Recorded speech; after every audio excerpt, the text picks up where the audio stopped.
Welcome to the tutorial. Today I am going to walk you through these topics with some examples.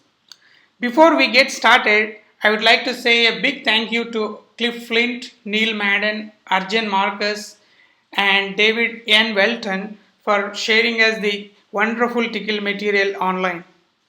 Okay, let's get into it.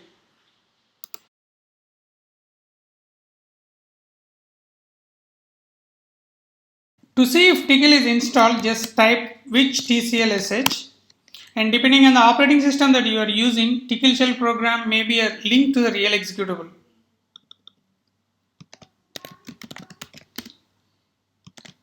So as you can see here, I am using Tclshell 8.5 version. Tclshell is a simple command line interactive interpreter. You can start Tclshell in two ways. So if you start Tclshell by typing Tclsh and without any arguments, you will be presented with an interactive prompt. This is probably good for people who are learning Tickle for the first time so that they can run the commands interactively and see what's going on. To exit the shell, just type exit. Or let's say if you have written Tickle code into a file called file.tickle, you can pass that as an argument to Tclshell by typing tclsh and then the file name. And at any point of time, if you want to see the list of all available Tickle commands, just enter into Tclshell and then type info commands. This will list out all the available Tickle commands.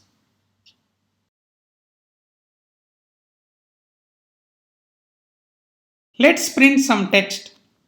Enter Tclshell and pass your string as an argument to puts command to print the text onto output. We can also print the text using echo command. Okay, so before I talk about more on this printing stuff in Tickle, let me switch over to a graphical version of Tickle, mainly because of these two limitations. I am trying to press my up arrow here to recall my previous command, but it doesn't show up. And also, I am trying to press my command partially and hit the tab here to expand this particular command, but it's not happening either. So let me just exit from this shell and then type tkcon. So when I hit enter here, this will bring up a new window that you can see on the left over here. So what tkcon basically does is it provides us a console for interacting with Tickle. And you can see the features from this user interface from this menu drop down. Okay, so let me type my previous command here.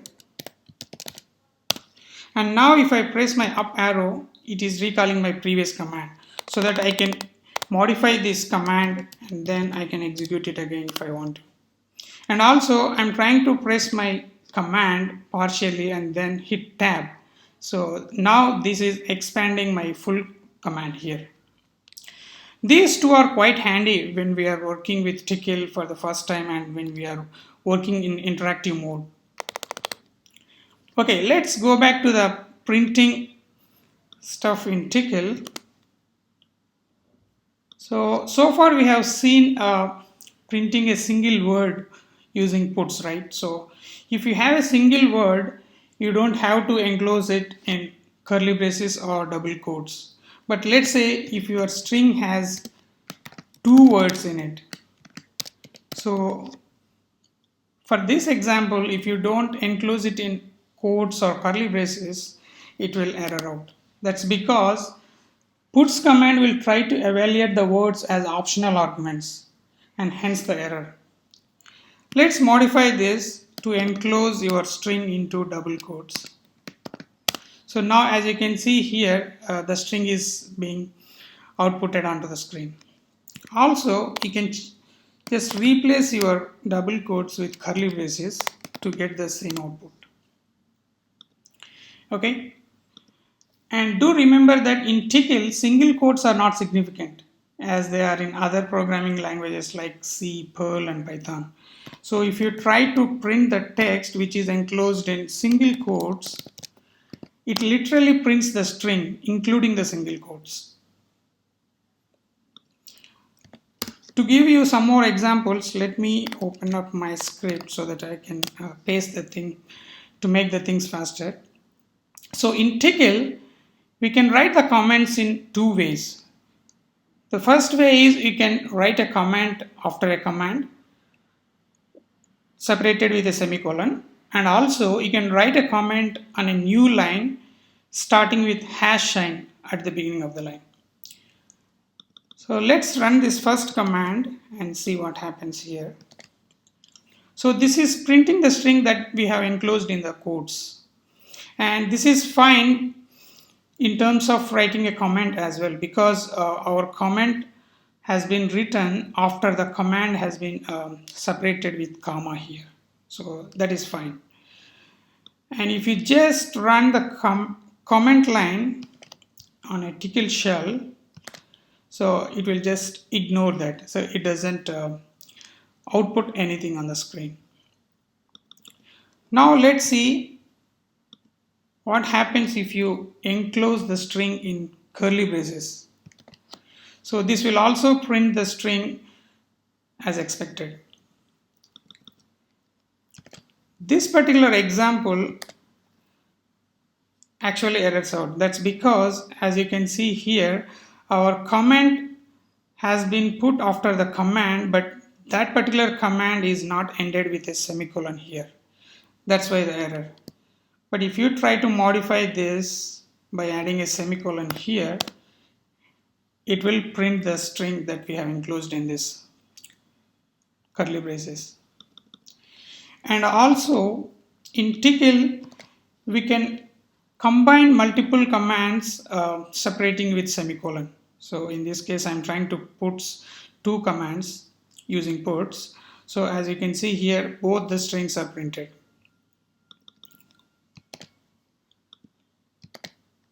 And in Tickle, if you are printing some string using puts and which have a semicolon inside, so it will just print the literal semicolon, as you can see here.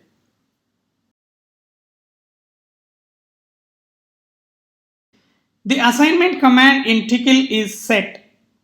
When you call set with two arguments like this, it places the second argument into the memory space referenced by the first argument, which is name, variable name here. And it returns the second argument to the screen without the double quotes. The first argument to a set command can either be a single word or it can be a member of an array. For example, if your variable name is something like this without the parentheses, then this is called a scalar variable. And if your variable name has some string followed by another string within the parentheses, then this is called a member of an associative array. We'll look into arrays later in the tutorial. Okay, so now once you make the assignment to a variable, we can retrieve the value of that particular variable by calling set with just one argument, and that argument will be your variable name. And this returns the value of that particular variable. We can also get the value of a variable using puts command, and now we need to precede the variable name with $sign. The $sign tells Tickle to use the value of the variable. So in this case, we get the same output like the previous command here. And let's see some more examples with set assignments. Like as we saw in the previous lesson, if your string has multiple words, so you must enclose them in double quotes or curly braces. If you don't do that, what happens is it will error out. Let's just see that. So now my string has two words here and I'm trying to assign it without enclosing them in quotes or curly braces. So as expected, it is flagging an error. That's because in Tickle, set command can only accept a maximum of two arguments. So in this case, we are providing 3 arguments to set, hence the error. So now I'm trying to modify this particular string to enclose it in double quotes. So now it prints the string as expected. We can also enclose them in curly braces to get the same output. Okay, and we can assign numbers in Tickle. We can also assign floating point numbers. But do note that in Tickle, everything may be represented as a string. Although internally it may be represented as a list, integer, double or other type in order to make the language faster.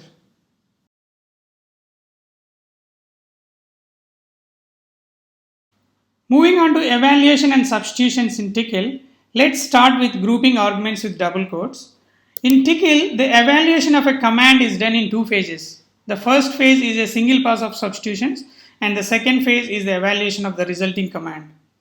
Note that only one pass of substitutions is made. Okay, so let's take a look at this using this simple example here. I am trying to assign a value to my variable var here, something like this. And I'm going to print this particular var using puts. And I'm going to put my $var inside the double quotes. So whenever Tickle interpreter sees this command, it first substitute the text or substitute the value for this variable and then pass that as an argument to puts command to execute. So now if I hit enter, so it will print the whole string onto the screen. So that's what.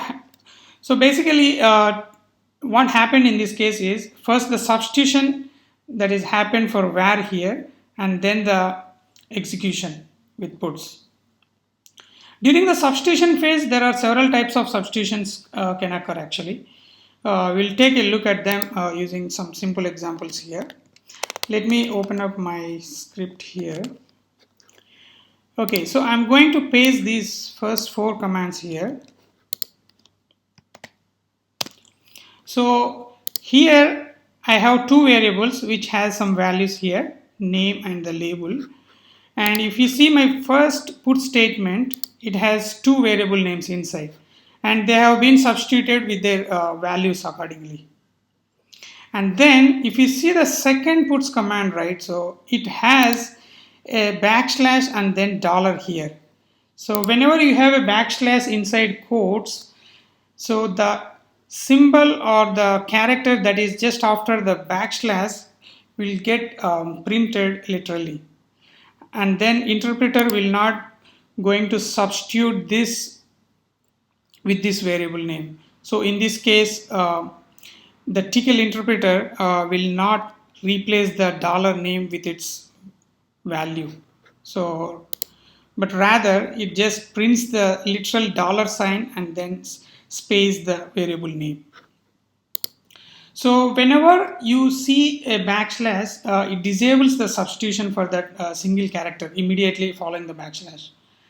And any character immediately following the backslash will stand without substitution. So there are specific backslash sequence strings which are replaced by specific values during the substitution phase. And these are, so this is a list of that specific backslash sequence strings. So whenever you have these particular strings in your grouping that is enclosed within the double quotes, so it has a special meaning. So whenever put sees this /n, it will print the text into the next line. Likewise, whenever it sees a \t, it will make the spacing of tab and things like that.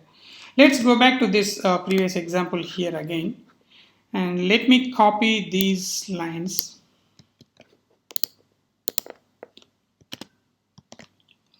So as you can see here, I have a variable called a which has this value here, and I'm trying to print with these commands here. So if you see the first command, it has $a. So as we discussed earlier, Tickle will only does one pass of substitution. So in this case, $a has been replaced with its value here, and then it is not going to again substitute for this particular thing. So it will just replace this string first and then the other dollar here is just going to be printed literally. And in the second example, as we just discussed here, so this backslash makes the puts to print its literal character. So yeah, so again we see dollar here, and the substitution is not going to occur here. And if you see the third puts command, we have a backslash dollar dollar a. So here this backslash makes the first dollar to get it printed literally, and then we have dollar a again. So this dollar a is going to be substituted with its value. So the value of a here is 20.25. So that is getting printed here. Let's take a look at some more examples here.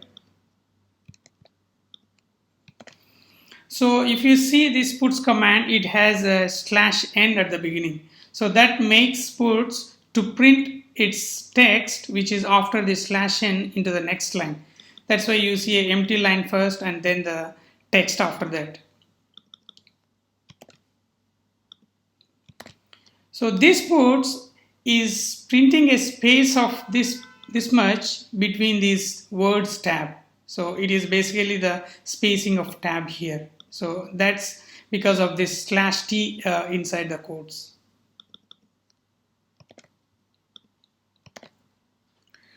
And this puts has /n in between the strings here. So the first string gets printed on this line, and then the /n makes the output to get printed onto the next line. So that's why we see the text which is after this /n is getting printed onto the next line.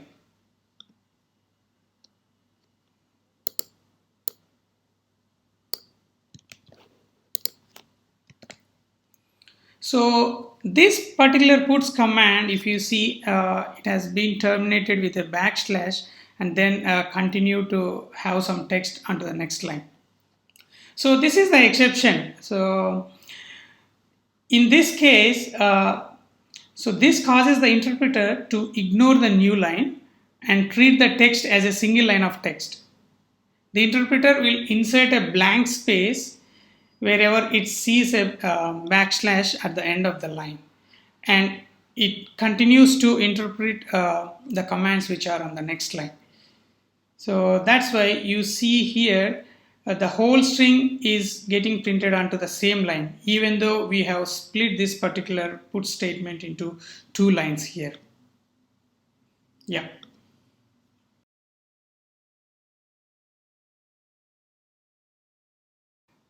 Evaluation and substitutions. Now let's take a look at grouping arguments with curly braces.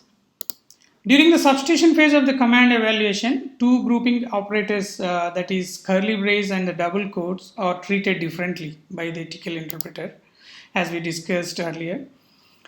And we also see that the grouping words within the double quotes allow substitutions inside the double quotes. By contrast, grouping words within double braces disables the substitution within the curly braces. Let's take a look at them using some of the examples here.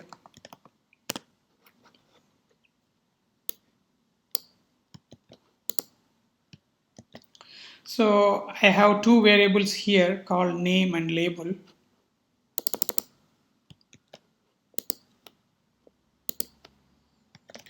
So this puts command has some text enclosed in the double quotes, and we have /n here, which is making the text that follows after it to get printed onto the next line.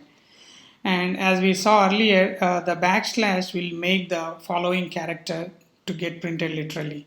So yeah.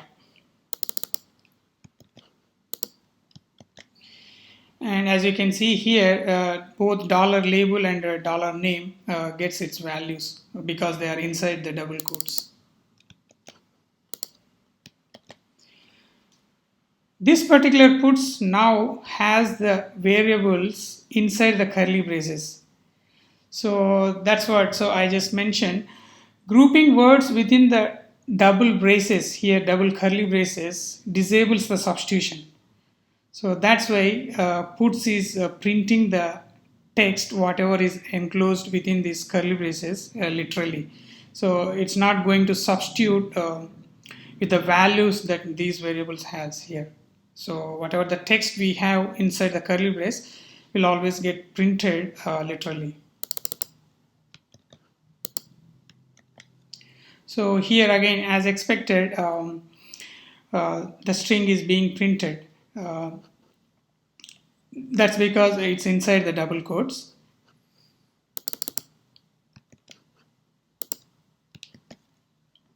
So if you see this example here, dollar label has its value here, has been substituted, and dollar name is also replaced with its value. That's because even though it is enclosed in this curly braces here, but the whole string that is being passed on to puts is actually under this double quotes. That's why you see the value here. This puts is printing the literal text which is inside this particular curly braces. It's not going to substitute this particular thing here. So it just literally prints it.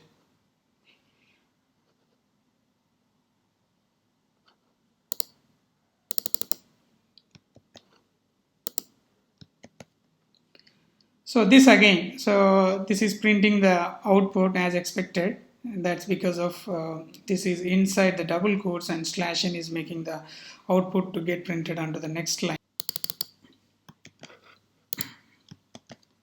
So here, if you see some of the characters inside this text has some special backslash sequences. So even though they have special meaning, but since they are placed within the curly braces here, so they are going to be treated as regular characters with no special meaning. So that's why you see they are getting printed literally. And this last puts command is just an example to show you how to split your command into two lines by having this backslash at the end. So the text inside this curly braces is getting printed literally here. Even though string has a specific meaning that we are going to see later in the tutorial. Yeah.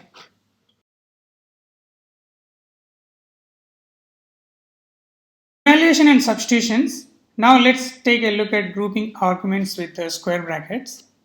You obtain the results of a command by placing the command in square brackets. Let's see with some examples here. I have this assignment here, and let me print that particular variable using puts. So as we can see here, the value of x is getting substituted here. That's because we have this string inside the double quotes. I have another assignment here. Now if you see this, this gets the value from this particular command. So in Tickle, if a portion of the string is grouped with square brackets, then the string within the square brackets is evaluated as a command by the interpreter, and the result of this command replaces the entire square bracketed string. So in this case, y gets the value of def here. Let's print and see that. So as we can see here, both x and y have the same value. Now let's make another assignment, but this time we are going to put the string inside the curly braces. So as we saw in the previous lesson, so whatever we put inside the curly braces will get printed literally. So even though you have your string in the square brackets, it won't get evaluated in this case. So if you put the $z here, so it prints the whole literal string that we have assigned in the previous command here. We have another assignment here. Now if you see, our string is enclosed in double quotes, and inside that we have an assignment happening here, and the string of text is enclosed within the curly braces. So the entire string gets assigned to x first, and then that will get evaluated, and the final string is going to be assigned to $a. Let's print $a and see what it has. So as you can see here, it has this particular string.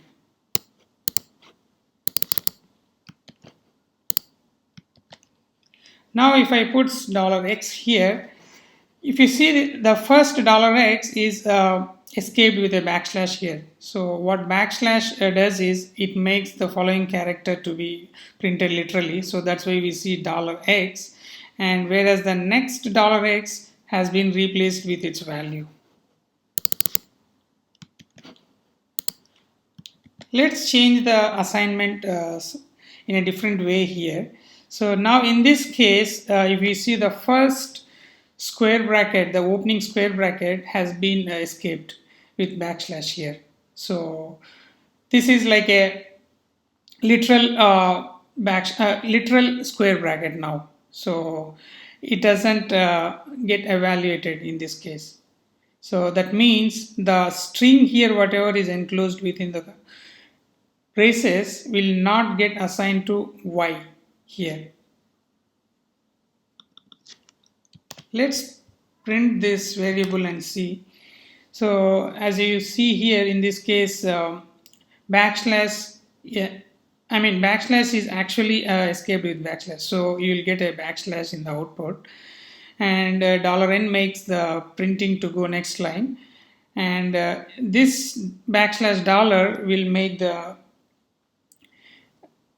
dollar to be printed literally here, and then the $b. So the actual value that is there in the $b gets printed here. So, and now if we see the value of y in this case, it should be still the previous one. So that was assigned here. So the one we assigned here is not a valid one because our square bracket, the opening square bracket, was escaped here. So this is not a real square bracket that is going to be evaluated. So that's why this particular string here didn't get assigned to y. So that's why we see the value of previous y here. Yeah.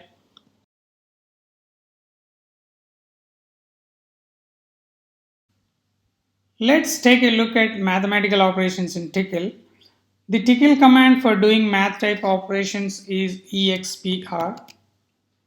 Expr takes all of its arguments, for example 2 plus 2, and evaluates the result as a Tickle expression rather than a normal command, and it returns the value to the output.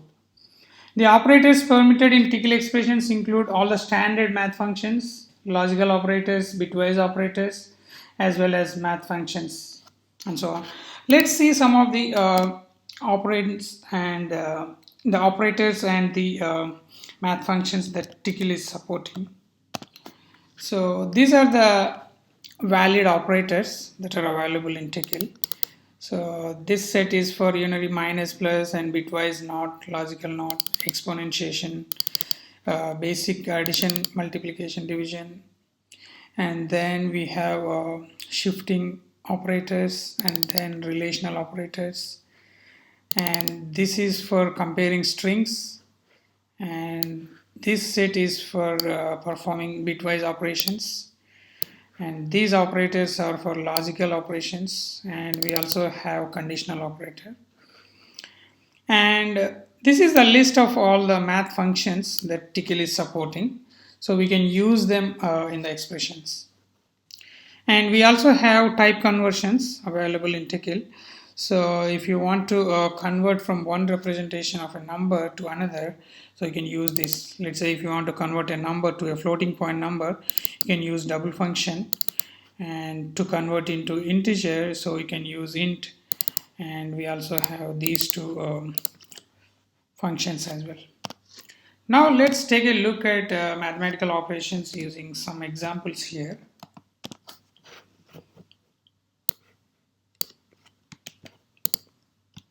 So in this case, I have two variables which have some values here, x and y. When I perform expr and then the addition on these two particular variables. So you'll get the sum gets assigned to this particular variable here, and this is just printing that values.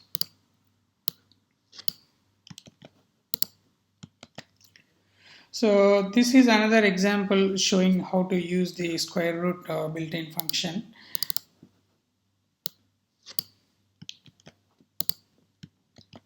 So this is to show the precedence rules, just like in other programming languages. So we have these precedence rules in Tickle as well.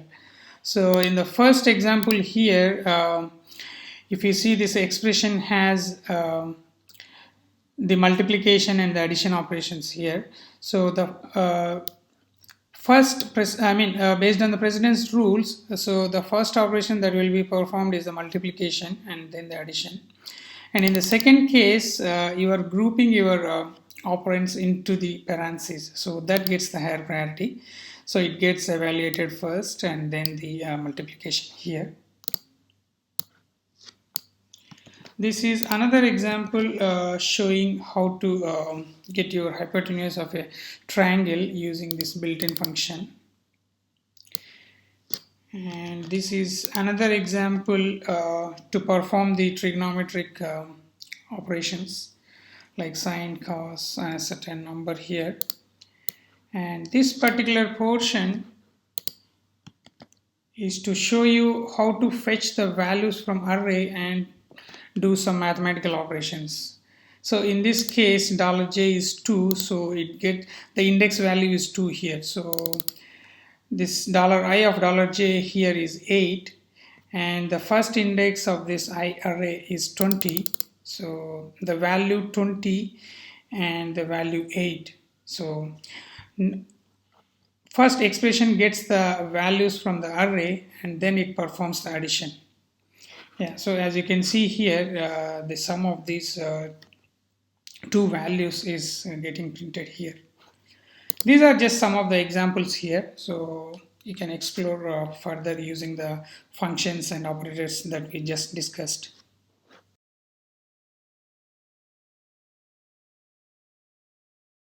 Numeric comparisons with if condition in Tickle. Like most languages, Tickle also supports if command. The basic syntax of if is if expression 1 and then body 1, else if expression 2, then body 2, and so on, else, and then the final body. The words then and else are optional, although generally then is left out and else is used. The test expression following if should return a value that can be interpreted as representing true or false. For example, something like this. So if the return value is 0, then it is considered as false, and any non-zero value is considered as true. And likewise, no is considered as false and yes as true, and false is false and true is true here. So let me show you with some examples. What I mean by this is, let's say I have a variable a has the value of 2 here. Let's say if my if condition is, and okay, so before that let me tell you one thing. If the test expression returns a string which is yes or no or true or false, the case of that particular return is not checked. So for example here, let's say if I have yes, something like this. So I have two small letters and then a capital letter. I'm trying to print my value of variable a here. It prints. So the case doesn't matter here. So in fact you can have capital S, which will also make the expression true here, or you can also type true or you can change the case of the character, so it will still make the expression valid. So that's why you see the value is getting printed. And if you want to make the expression false, you have to either the return value from the expression should be false or no, or it can be 0. So again, the false and no can be case insensitive. Now let's see some of the examples using if condition in Tickle. So in this case, I have a assignment for x which gets the value of 1, and this is the basic if command. So in this case, we are writing the if condition in one line. So yeah, so if you want to make your code shorter, so we can actually put them into a single line. So if x equals to 2 here, we are printing something, and else we are saying this thing. So in this case, the else part is getting executed. Or you can split your if statements into new lines by doing like this. So in this case, again, so the else part is getting executed. So yeah, so these are the two ways you can write your basic if condition in Tickle. And the third one is showing that else is optional here. So yeah, so we can write your code and in this way as well. So yeah, and this particular example is showing when you have your test expression that is getting the substitutions while execution here. So yeah, so before this, let me tell you about how the test expressions are getting evaluated in Tickle. The test expression following if may be enclosed within quotes or in curly braces. So like we are seeing here, our test expression is enclosed in the curly braces. And in this example, we have the test expression that is enclosed in double quotes. If it is enclosed in braces, it will be evaluated within the if command. And if enclosed within the quotes, it will be evaluated during the substitution phase. And then another round of substitutions will be done within the if command. But please note, this extra round of substitution can cause unexpected trouble. So it's always better to avoid this kind of expressions in your test expression for if. So in this case, you are trying to get the value of y, and then you are trying to again referencing that to replace something again. So in this case, just run this and see what happens here.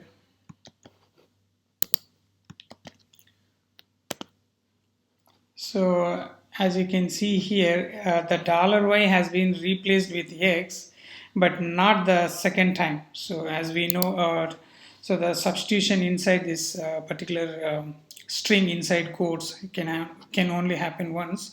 So, and you don't get the value of x here. So you will only get the value of y, which is x, and then the literal $. Here. So that is what is printed here.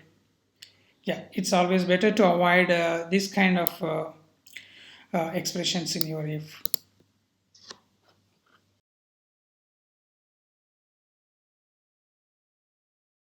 Textual comparison using switch statement.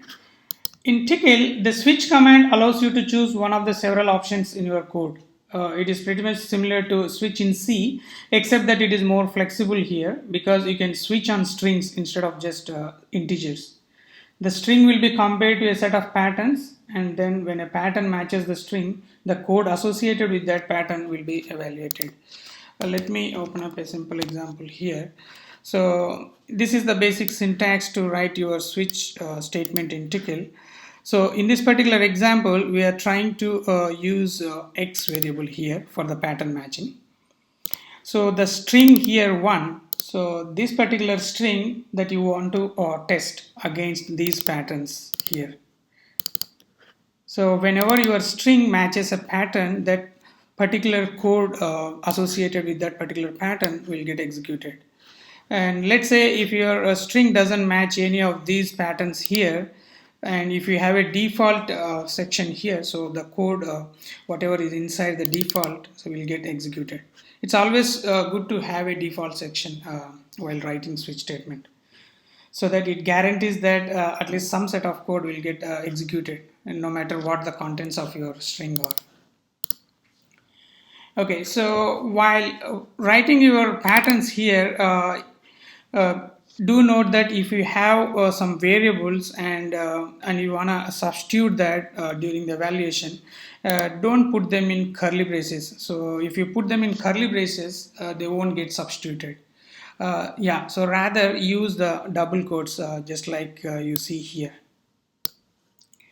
And also note that you can use braces to group the body argument when using the switch or if commands, something like this. So here we have enclosed the code that is related to a pattern inside the curly braces. This is because these commands pass their body argument to the Tickle interpreter for evaluation. This evaluation includes a pass of substitutions, just as it does for code that is not within a command body argument. Okay, let's run this particular thing and see what happens here. Let me first assign my variables. And now I'm going to execute this switch code here. So as you can see here, $x basically is the string 1 here, and this matched this particular pattern here. That's because this $z here, if you see, this will get substituted in the later phase. So whenever it enters the switch for the first time, so the $x is 1 and it straight away matched this particular pattern here. That's why you see the code associated with that is getting printed here. Yeah. So we can also write switch in a slightly different way. So this is another example for that. So in this case, now what we have written is we have put the $z inside the quotes right after this $x. So the substitution will happen at the same time for both here. That's why string 1 will match to z here, so which is also 1. So that's why we see this particular code is getting executed now, not this one. So this is getting executed here, as you can see. The puts is printing that particular thing. And this is the third way of writing your switch statement. So in this case, you are not putting any braces to wrap your body arguments here. So, and this is like a one-line switch command. So if you want to make your code shorter, so you could probably use this. Yeah. We can also write switch in this way. So this is a slight modification to our previous switch statement here. So we have extended it to multiple lines using this backslash at the end. Take note that if there is no default argument in the switch statement, so and none of the patterns match the string, then the switch command will return an empty string. So let's check that by deleting this particular default section here and then press enter.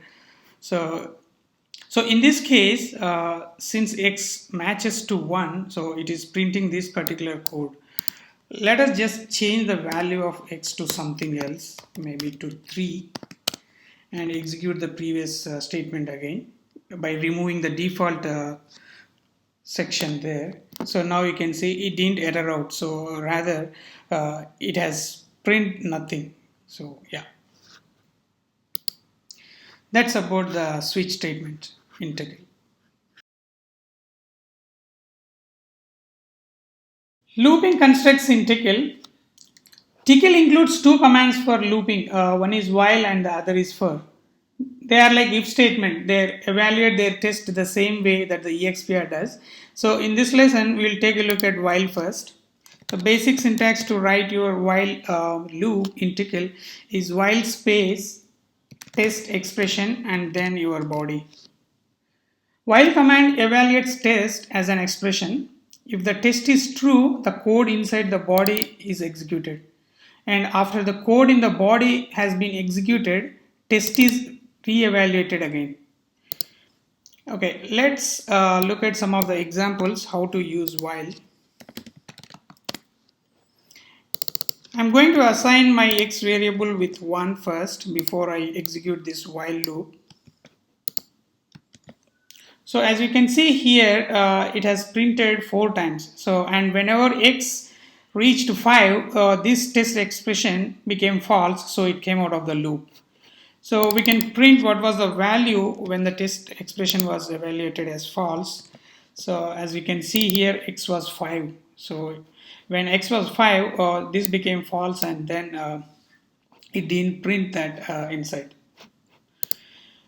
Let us reassign my x with 0 here, and in this particular example I am going to show you a few things. Okay, so here we can see how to use the break and continue, and also we'll look into the details of what happens when your test expression is enclosed within the quotes instead of this curly braces. So yeah, so first talk about the continue and break. So if you have a continue statement within the body, so what it does is it will stop the execution of the code and it will make the test expression to be re-evaluated. And break, what it does is if you have a break inside the body, it will break out of the while loop and execution will continue with the next line of the code after this body. Yeah. So now if you see the output of this particular while loop, so it has printed 3 times, and we are saying whenever x is greater than 3 you continue. So it kept continued until it reached 8, and then this expression became true, so it came out of the loop. That's because of the break here. And okay, so we'll see the difference between these curly braces and the quotes now. What happens when you have your expression this way here. Yeah, so do note that in Tickle everything is a command, and command goes through the same substitution phase. For this reason, the test expression must be placed within the braces, curly braces.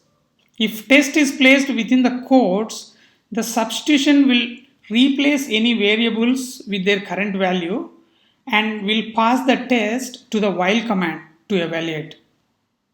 And since that test has only numbers, it will always evaluate that. And this will probably result in endless loop. So let's just change this and see what happens when you don't have this particular break statement here.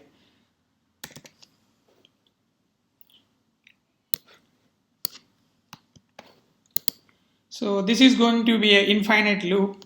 Now let me show you that. Oops. Yeah, that resulted in an infinite loop as discussed. So okay, so let me just modify this expression to replace double quotes with curly braces, and we run the same loop again and see what happens here. So as you can see here, now it is running fine. So whenever x reached 5 here, so it came out of the loop. Yeah, so that's the difference between having your test expression between, with curly braces and with double quotes.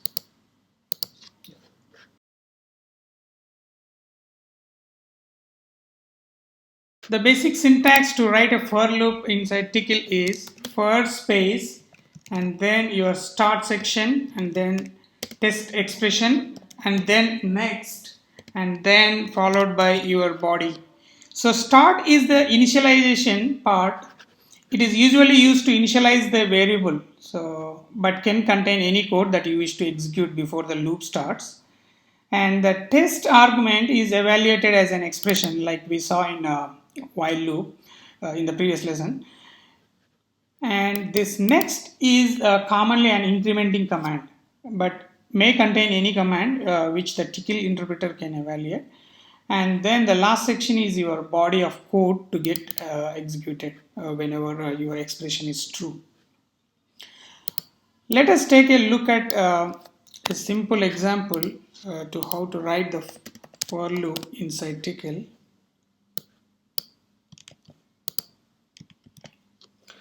So this particular for loop is printing the variable I 10 times.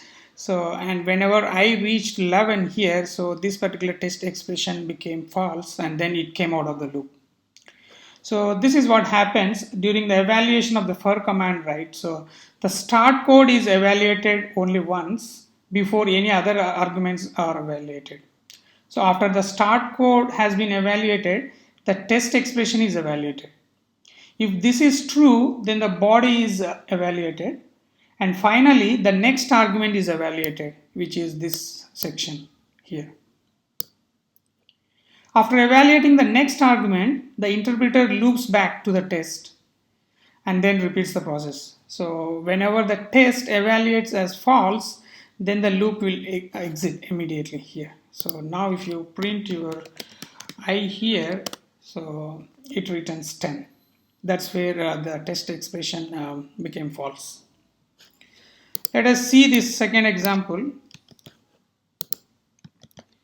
So this one doesn't print anything. That's because I is 3 here, as you can see in the start section, and whenever it entered the test expression here, then it became false. So that's why it came out of the loop. So this section is just to show you how we can do the stuff with while loop. So in while loop, we assign the variable before the while loop starts here, just like we did here. And then we write the test expression inside this curly braces whenever the while loop starts here. And then we increment the value inside here. So yeah, so there is one thing that I want to tell you about this increment function here. So in Tickle, so this command adds the value in the second argument to the variable named in this first argument. In this case, you don't see any second argument here, so that is default to 1. So for example, let me set my a variable to 1 here. Now if I type increment a, note that this particular variable is not preceded with $ here. So it is just a variable name. So yeah, so now it increments the value by 1 here. And let's say if you want to increment by some other value, we can pass that as a second argument to increment, so that it will just add up that value to this particular variable value and it prints that. Okay, so that's the use of increment in Tickle. And there is another tip that I want to share here. Since we commonly don't want the Tickle interpreter's substitution phase to change the variables to their current value before passing control for the for command here, it is common to group the arguments within the curly braces. Yeah, when braces are used for grouping, here, the new line is not treated as the end of a Tickle command. This makes it simpler to write multiple line commands. However, the opening brace must be on the line with the for command. So let's say if you are writing your for loop something like this, and if you want to put your opening brace onto the next line, then this will error out. Yeah, so it expects the opening brace to be on the same line where this for started. This is different than other languages like in C or Perl, where it doesn't matter where you place your braces, but in Tickle it is. Yeah.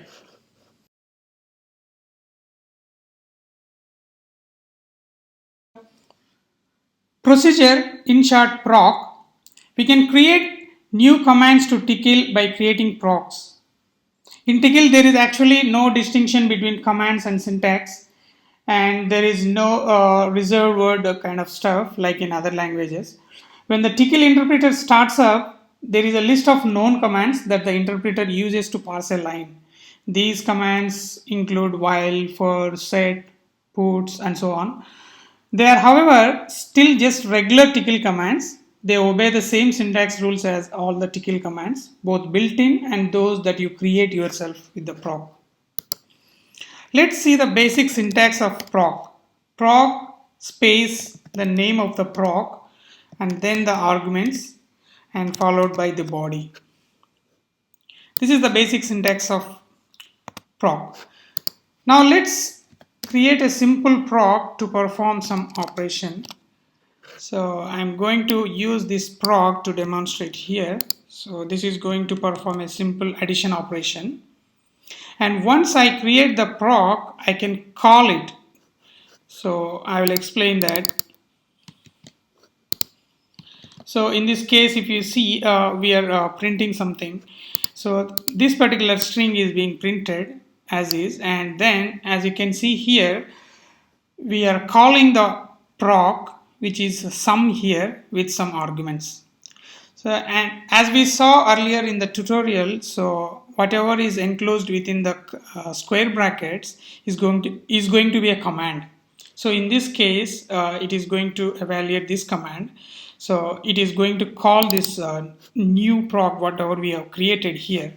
So yeah, and it is going to call this with these arguments, and then it gets the result from the proc, and then that gets substituted here. So whenever the procedure here, the sum is called, so it runs the code that is contained in this body. And whenever this sum is invoked, local variables, like in this case arg1 and arg2 will be created, and the values that we pass on from this calling program will get assigned to these local variables, and then later on those values will be used inside the proc to perform this operations here. So, and when the execution is done, and if you have a return statement inside, so it will return the value. So in this case, this particular return command will return its argument as a final result from this proc, and that gets substituted here. So yeah, so that is 5 here in this example. But if there is no return here, let's say if you don't have a return, then body will return to the caller when the last of its commands has been executed. The return value of the last command becomes the result, it becomes the return value of the procedure. Let's create a new proc. So in this case, what I am doing is I am going to replace the built-in for command with my new custom proc here. Although it's not a good practice to replace the built-in commands. Yeah, so this is just to give an example, so that's possible. So in Tickle, you can create a proc with any name. So in this case, I have this proc, and then once my proc is created, I am trying to call it using these arguments here. So let me explain what's going on here. So we are calling proc for using these 3 arguments here. So we have 3 arguments in this case, and each argument, as you can see here, is enclosed in curly braces. That means whatever the string inside it will be literally assigned to this particular local variables inside this proc here. So when it enters this proc, then it puts this command. So it prints that, and then the next puts command is actually printing all the arguments. So which are basically the first three arguments that we are passing through this for here. So now you can see here what for is doing is not the looping. It is printing the arguments that you have passed.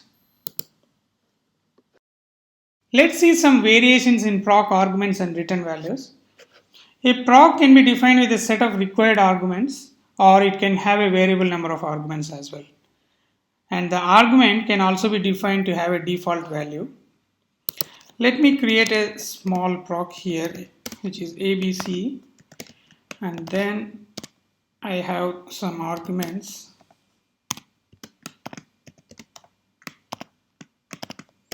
And then in my body, I'm trying to print those three variables. Okay, so in this case, the variables B and C have assigned. They are assigned with default values here. So once you have created this proc, we can call it in three different ways. For example, we can call with just one argument. So in that case, A will be assigned with 10 here, and B and C are already with their default values. So that will not get changed. And if you want to overwrite your variables, like in this case, I want to overwrite the B here. So I'm going to pass the second argument, so which will replace the value of B here. And the same way, if I pass the third argument, that will replace the value of C here. And let's say if I try to pass more arguments, for example 4 arguments to ABC, this will error out. Yeah, so it will not accept the 4 arguments here in this case. So you should map the exact arguments when you call a proc integral. But let's say when I have this args after my last argument here, and if I run my previous command again, it will not error out in this case. So this is what happening here. Whenever you have an args at the end of the argument list, so any arguments that are not already assigned to previous variables will be assigned to args. Let's see with another example here. I have a proc called example here. And now let's try to call this particular proc with different number of arguments and see what happens here. So as you can see here, when I call my proc example here with one argument, then it enters this first if condition, and then so this condition is true now. That's because the second var has this null string. It matches here, and then it returned this particular stuff from this branch. If I call with 2 arguments, it enters into this else branch here, and then since args is null, it is printing this particular put statement here and returning the value of 2. And with 3 arguments, it came into this particular branch and printing the statements from this particular branch here. And when I call with 4 arguments, it still comes into this particular branch and print the same statements like we saw with 3 arguments here. So whatever the extra arguments that you pass to this particular proc will be assigned into this args as we just discussed.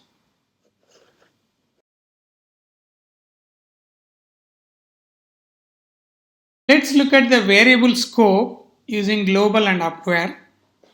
Tcl evaluates variables within a scope delineated by procs or namespaces, and at the topmost level, the global scope. The scope in which a variable will be evaluated can be changed with global and upvar commands. So basically, the global command will cause a variable in a local scope inside a procedure to refer to the global variable of that name. Whereas the upvar command is similar, it ties the name of a variable in the current scope to a variable in a different scope. This is commonly used to simulate a pass by reference to procs. Let's understand this using a simple example here.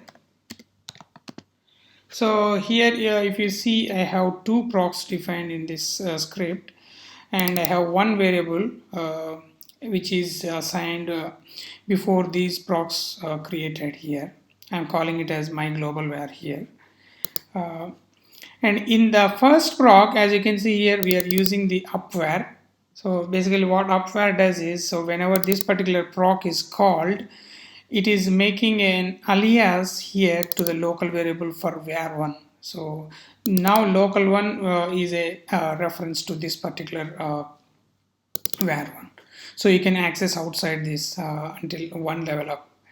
In the second proc, we are trying to use the global, this one as a global variable and performing some operation, and then we are calling that particular proc using some to perform the operation. Let us just run this and see. Okay, so now we have assigned this variable, and then we have created the procs.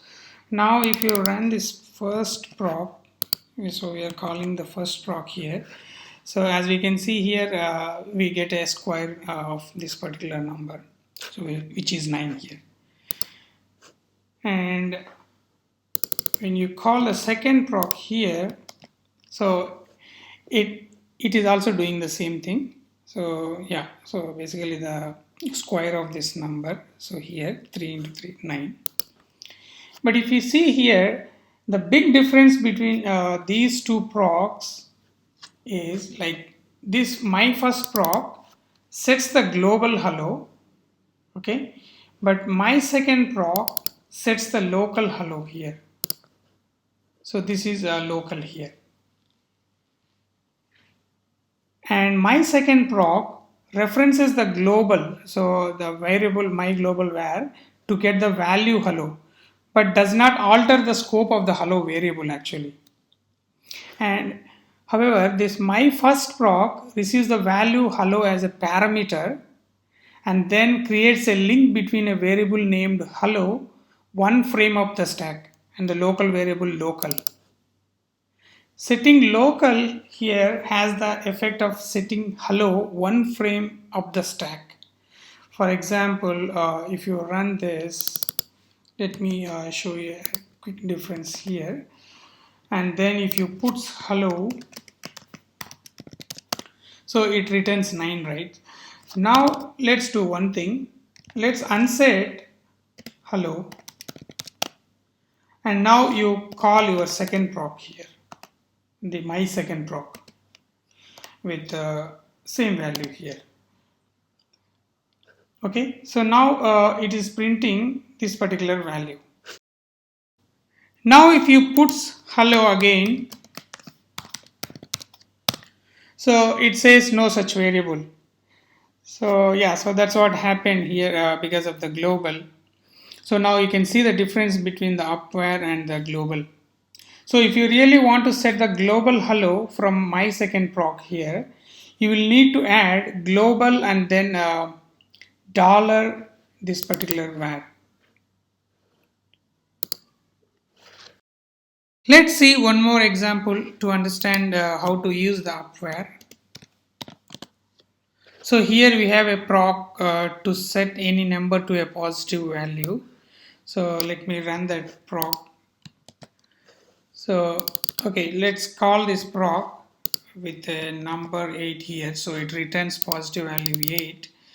And let's try to call the proc with a negative number, so we get the positive value from this proc. So it always returns the positive value. And now if you print this both x and y, we have the same number here. Okay, so now here we have two another procs, so proc 2 and proc 1. So we start with proc 1 here. So here we are initializing b with using upvar. So here basically b will become an alias to y. So y has this value here, so that gets assigned to this particular thing. So basically this ties the calling value to variable b here. And in the next statement, so this here b is going to be the same value that what y has, and later so this is calling proc 2 with argument b, and this goes here, and then we are saying upvar 1 and then $yb. So here this the calling value will be tied to variable b here. And here if you see we are going 2 levels up to access this x. So yeah, so that's how we go, like how many levels we can if you want to go, so we can specify the number and we can get that value. So in this case, so we are tying variable x 2 levels up to this particular variable a here, and then here we are printing the values again, and later we are setting a and b with some values here. Let's see what this is going to print. So now we have proc 1 and proc 2 created. Now let's call proc 1 with y. So yeah, as expected, so this y has 8 earlier. So now if you see this 1b and got 8. So b is essentially the same as y. And later, so this called proc 2 here, and it went here inside, and then our b was 8 again, and x was also 8 here, so that was assigned to a. So that's why it is printing now 8 for both a and b. And later we assigned a and b with some other values here. So now if you print a and b, so it won't be there, so because the scope is lost already for them, because they are local to these procs. So even if you print b, you don't see the variable exist. So but you can still report x and y.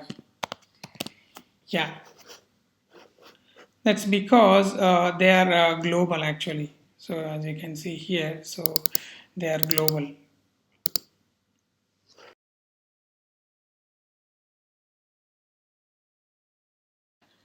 Tcl data structures. Now we look at the list. The list is a basic Tcl data structure, and a list is simply an ordered collection of stuff like numbers, words, strings, or even other lists. Even commands in Tcl are just lists in which the first list entry is the name of a proc, and subsequent members of the list are the arguments to the proc. So we can create lists in several ways. Let's look at them. So I'm creating a list of ABC here. I'm enclosing my strings in curly braces here. So first I have A space 1 and then B space 2, something like this. Yeah, so this returns the members of this particular list here. So we can also create the list using split command. So in this case I'm going to let's say I'm going to combine my items with dot here. So later I will split that using dot. So as you can see here, we get the same output like the previous one. Or we can also create the list using the list command. So in this case again I'm going to give the same strings.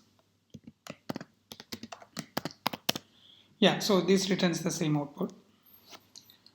So an individual list member can be accessed with the lindex command. We will see that with an example shortly. And the lists, the items in the list can be iterated through using for each command. So we'll take a look at that using the example as well. So let me create my first list, which is X here, which have a values of A, B, C. So now here I am trying to print the second member of this particular list here. So yeah, so if you see this particular thing, we are using lindex command to access this second index. This is the third member actually. So note that lists start from 0th index, not from 1. So in this case, the third member of this particular list is C, so which is printed here. Let's create a list using the split command here. Since our string has slashes in the string, so we split that using this slash so that we get the members separated with white space here. And now let's print that. So with this particular puts command, I am trying to fetch the second member here in this case, that is the first index, and then the first member, so which is the 0th index, 4 and 7. Like we just discussed, we can also create the list using a list command. So in this case, the arguments for this list is puts and then this particular string here. So this puts is not a puts command to print because this is not enclosed in the square braces, but the list is enclosed in the square braces. So here the list will be evaluated and it will take whatever the arguments that is put after this list. Yeah. So now our Z contains the value of puts and then this particular string with Y gets substituted. Let's print that and see. Okay. So here as we expected, it is printing this puts, the little puts here and then the value. The Y has been substituted with its value here. Now let's take a look at the for each example here to access the members of this particular list. So we can iterate through the members of the list as we discussed earlier. So let's say this particular list X has 3 members now, A, B, C, and each time J gets the member of this particular list. So for the 0th index, it returns the first member, and then for index 1, it prints the second member, and so on. Yeah. The for each loop that we have just seen is just a simple form. In fact, Tickle will allow us to take more than one variable at a time from the list. For example, for each and then A space B and the list, and then I have some code here. Yeah, like this. Also, we can even take a variable at a time from multiple lists as well. For example, A from list A, B from list B, and so on. Yeah. These are the other two ways we can access the list. Let's look at how we can modify the list in Tickle. We can perform several operations like we can add some new element, we can delete, we can replace, we can insert some stuff into list. Let's see with some examples here. So I am creating a list B using this command, and the length of this particular list is 4 here. Take note that whenever your string is enclosed in curly braces or double quotes, it will be treated as a single element here. And in this case, so we have 4 elements. And let's say if I print my third index of this particular list, it returns the last one. And if you want to access the second element of this particular sublist again, you can index through again one more time. Let's say in this case I want to access this second member from this sublist, so I can give 1 here. So yeah.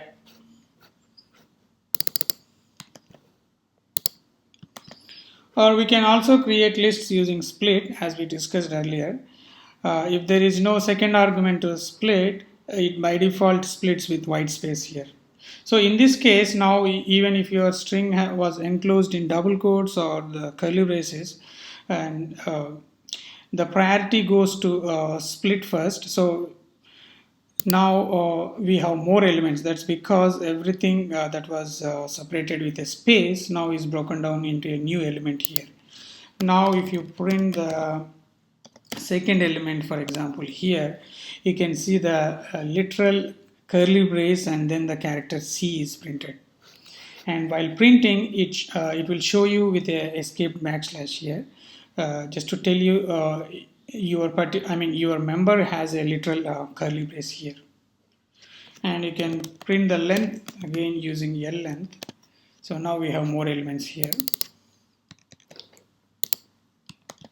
So we can also create lists using concat command.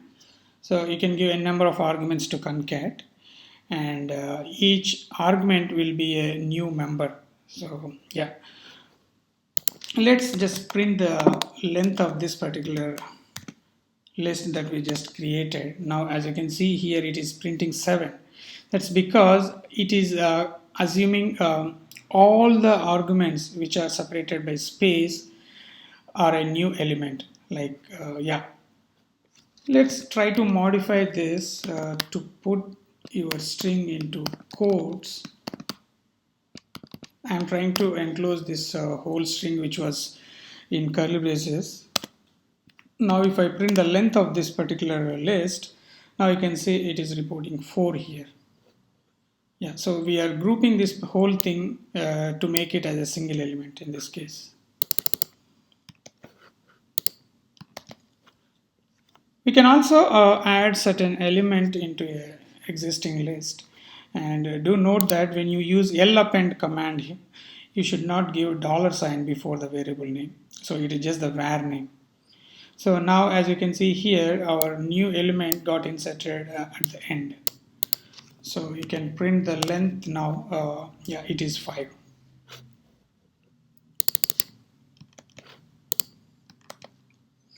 We can also insert some stuff into the list at a specific index using linsert command.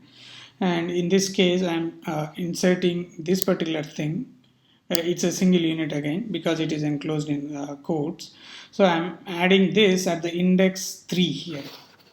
So as you can see here, the previous list has this particular elements, right? So after the third one, which is this one, so we added a new element here. Now let's check the length of this particular item. It is reporting 5 here.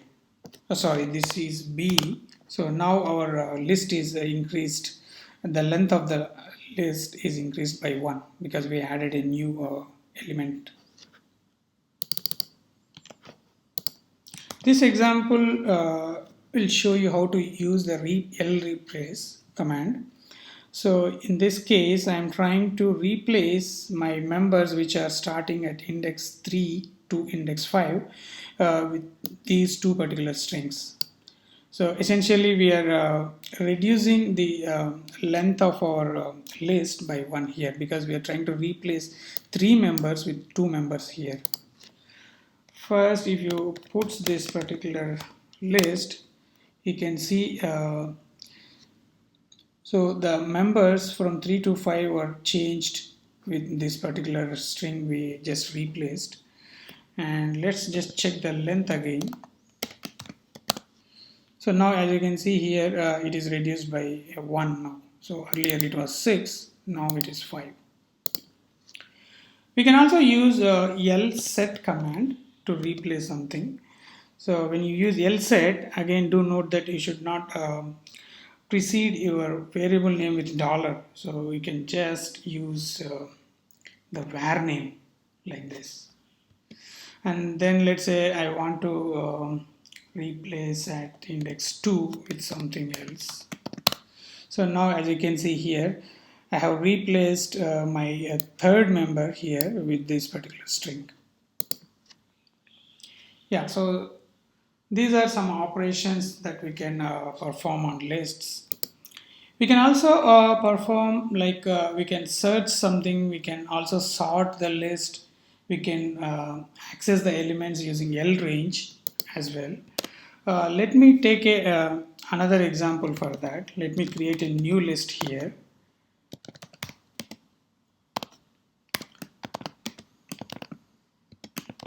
I'm going to have 5 elements here. I'm trying to create with some names here.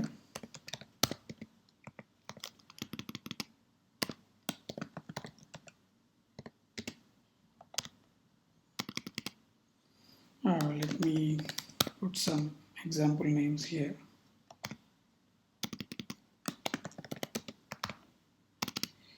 Okay, so this is my new list now. If I check my length of the list, it should return 5 here. Yeah. Okay, so as I said, we can search something in the list using a pattern. For example, to search in the list, we can use lsearch command and then the list. Let's say if I want to check if my list has an element which has MA, and I can just give star.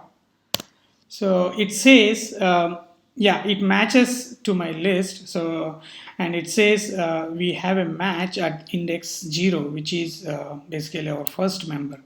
So yeah, so as we see here, our first element has the name MA, starting with MA here. And let's say if I try to modify my pattern to, let's say, MAH. So in this case, it is returning the index of 2, which is the member 3 here. So that's where it matched. The same way, yeah, we can use this pattern matching to find some stuff in your list. And we can also sort the list using lsort, and just lsort space your list, and then it will sort your list by the alphabetical order, like as you can see here. Now all the members of your list have been rearranged and sorted in alphabetical order. Or you can access the members of list using lrange and then the list. Let's say I want to access elements from 2 to 3, for example. So yeah, it returns 2 elements here which are indexed at 2 and 3. So in this case, member 3 and member 4. Okay, yeah. But let's say if you swap this order, let's say if your first element is greater than the second one, it returns nothing. Yeah, so do note that we always have to start with the lesser number and then the greater number to specify your valid range.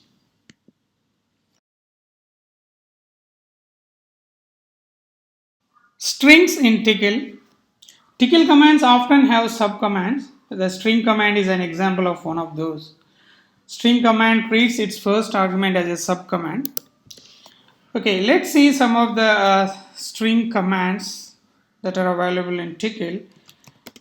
And let me write a simple string here.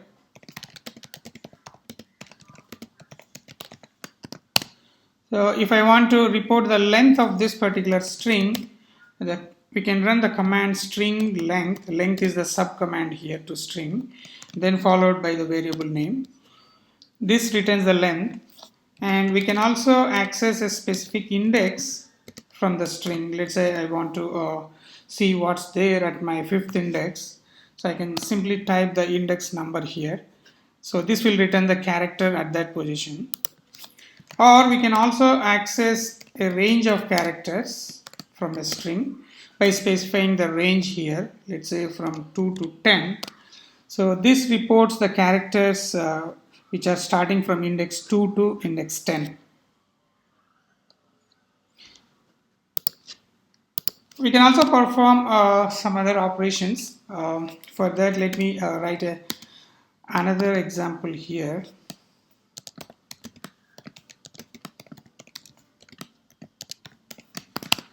This is my string which is assigned to A, and I'm going to write one more string. So in this case, I added an extra element and assigning it to B. So to compare these two strings, we can run string compare and then the variable names 2 here. So this returns -1. It means string 1, which is in A, is greater than string 2, which is $B.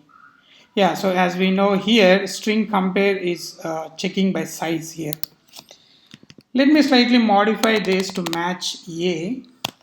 So in this case, what string compare returns is 0. That means both strings are matching. Let's say if you are trying to use this particular operation in a if condition, for example, and if both strings are matching, you are trying to print something.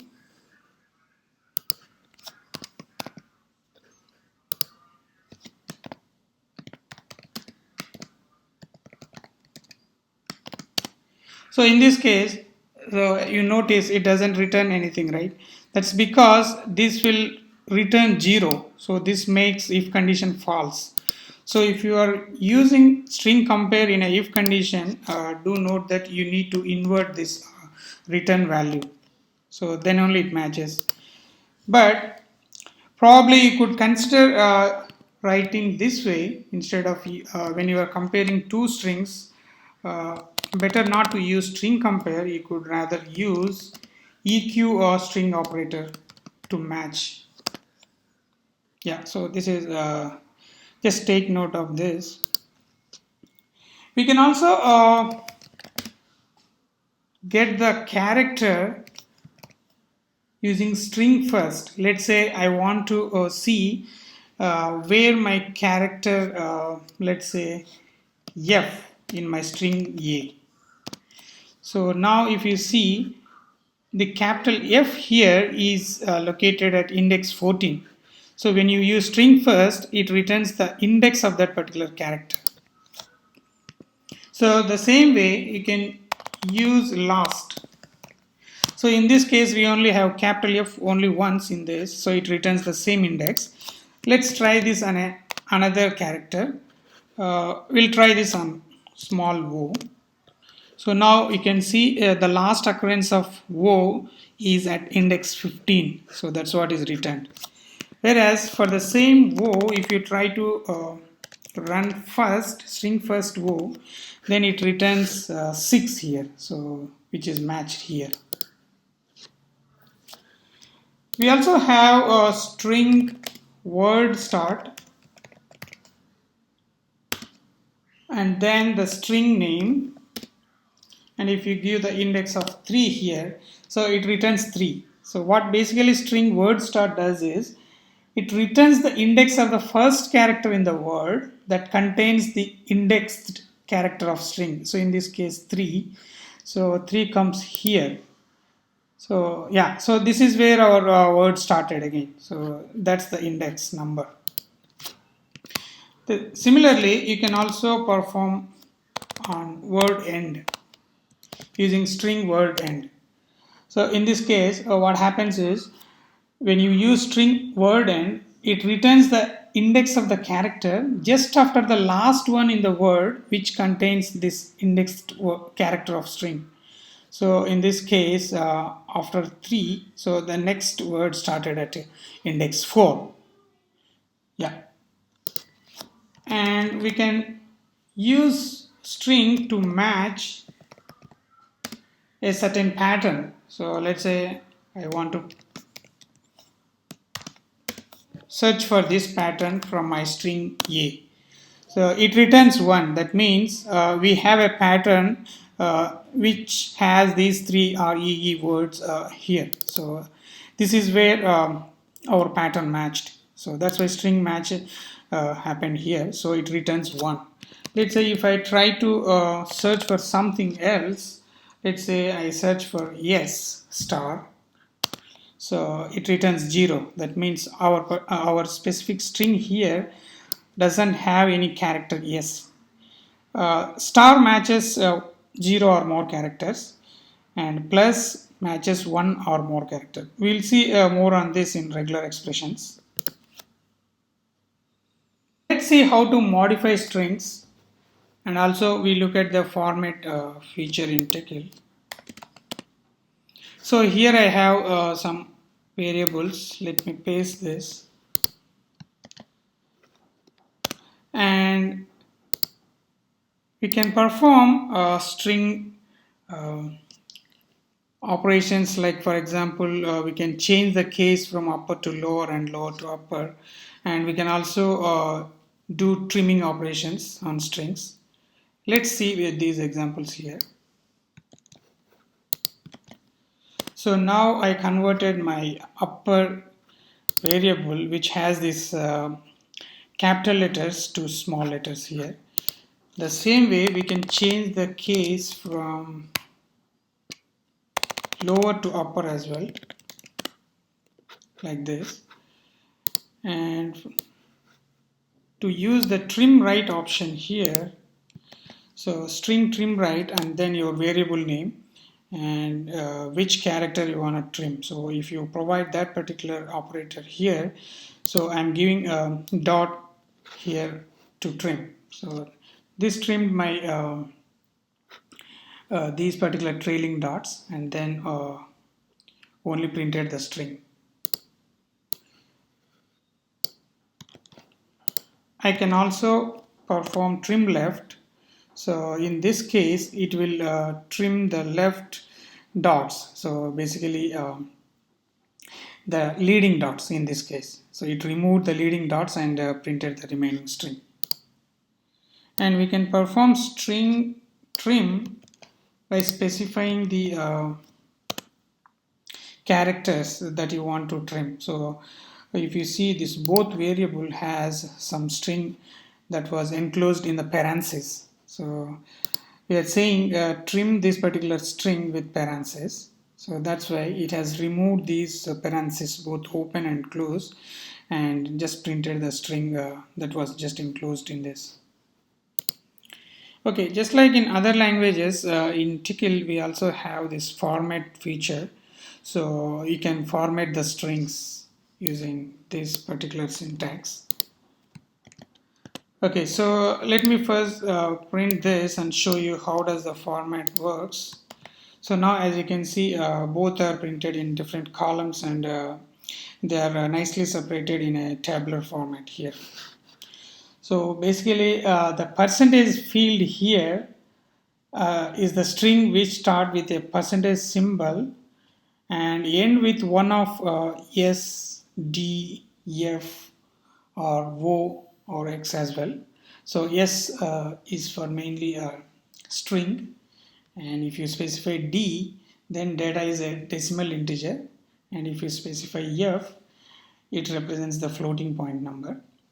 And percentage symbol may be followed by minus or plus. So if it is minus, then it's a left justification, and then plus is the right justification. Justification value may be followed by a number giving the minimum number of spaces to use for the data. So let me explain what this means here. So the percentage sign and then the minus and then some number and yes here, right? So this minus represents the left justification. That means the number after this says you reserve a space of 20 characters. Yeah, so you reserve the space for 20 characters and then print the string starting from the left. And if it was plus, then it prints the string from the right. And for floating points, as you can see here, we have specified some number dot 2. So this case, the string, the floating point number here will be printed up to 2 decimal places. Yeah, this represents the precision. Let us just change this to some other number to increase the precision here. Let's say I'm trying to increase it to 4.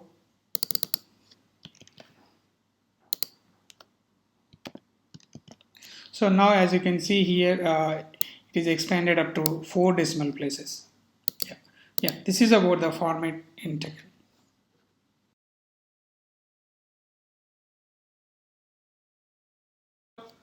Regular expressions in Tickle. Tickle supports regular expressions on strings. So we have 2 explicit commands for parsing regular expressions. We'll take a look at the basic syntax. So the command is regex and then followed by switches. These are optional, and then the expression, and then the string that you want to perform this operation on, and then the match where you are going to save whenever your whenever your pattern matches to string. And you can also have subvars again. So subvar 1 or subvar 2. Yeah, this list goes on. Okay, so here what happens is whenever it search for a string, right, in using this particular expression, it match whether based on the match. If it doesn't match, then it returns 0, and when it matches, this particular command returns 1. If a parameter match where is given here, then the substring that matches a regular expression is copied to this particular variable. And if submatch variables exist here, then the parenthetical parts of the matched string are copied to this. We'll look at this with some examples later. The second one is regsub, and it has the syntax of pretty much similar like regsub, but it varies slightly here. So it has switches too, it is optional, and then the expression and your string and the subspec here,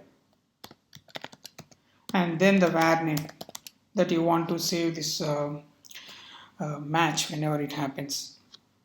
So in this case, it searches string for substrings that match the regular expression exp and replaces them with the subst. So the resulting string is copied to this particular variable. So whenever you want to find some pattern and replace that pattern with something else, that something else is this subspec, so you can do that. So this is like a find and replace thing. Okay, before we look into the examples, let's take a look at the basic operators, how they work inside the regular expressions in Tickle.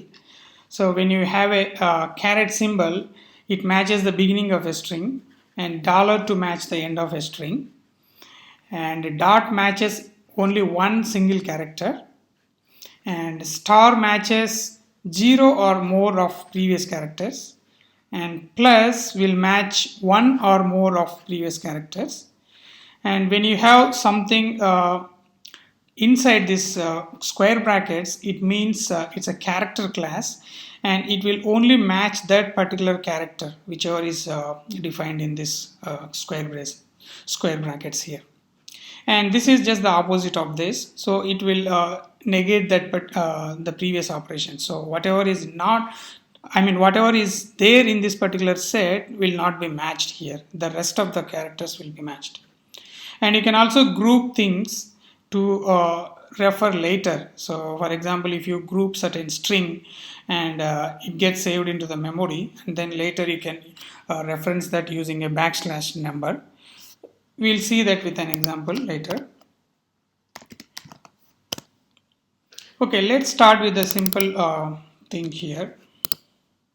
I have this string in sample variable. So what I'm trying to do is I'm trying to only get the word which has this small case letters. So I'm saying you match only small case letters and one or more occurrences of that. And whenever that happens, you save that particular thing into this match variable here. Let's run this and see. So it returns 1. That means this regular expression command ran successfully. So that means whatever the expression what we have written here is matched something in this string. So in this case, if you see the match variable, it is just ELCOME here. So it just trimmed this W here. It didn't match this capital letter because we asked only to match the small case here. Let's see one another example. So here what we are saying is you match the caps as well along with the small case, and then space, and then after that you match only the lower case again. So when you put this matches here, we can see what is matched. So result is 1 again. So that's the result of this particular regex command. And then the first match will always get the whole thing whichever is matched here. So that's why we see welcome 2 in this match variable. But if you see the sub variable 1 here got only this welcome. So whichever is matched with the first parenthesis. And the sub2 got the match which is grouped into this pattern, which is only the lowercase word here. Yeah, so in this way you can group patterns, and you can save them into your your sub variables to access them later. Let's see the use of reg sub. So in this case, I am trying to replace my capital TCL with the Tickle here, and whenever this particular thing happens, you save that into this particular variable. So now if I print my sample2 here, we can see the string got changed to this. So basically we have replaced capital TCL with this. Yeah, so this way you can find some pattern, and you can replace that particular pattern if you want to using reg sub. And this particular thing is to show you how many occurrences have happened. So in Tickle, this is good to have actually. So if you want to know the total number of occurrences with your regular expression, so you can print that number by calling this way. So you can use the minus all switch here.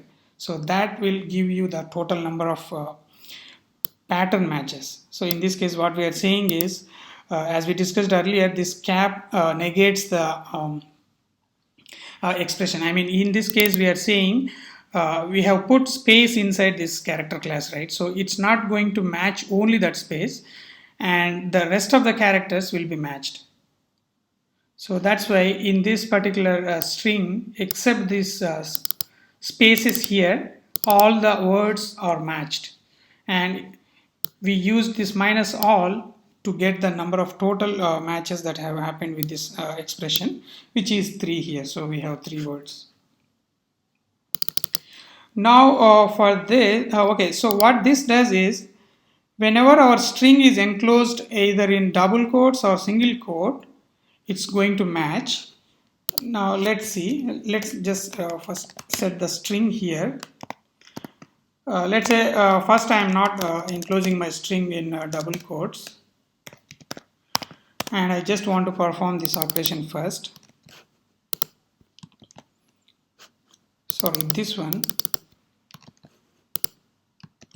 So it returned 0. That means this particular expression didn't match anything in the string.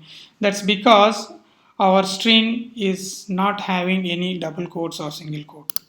So let us change this to have a double quote or a single quote. So let's try with double quote first. And now run the previous regular expression again. So now it returns 1. That means the command ran successfully, and the pattern matched something in this.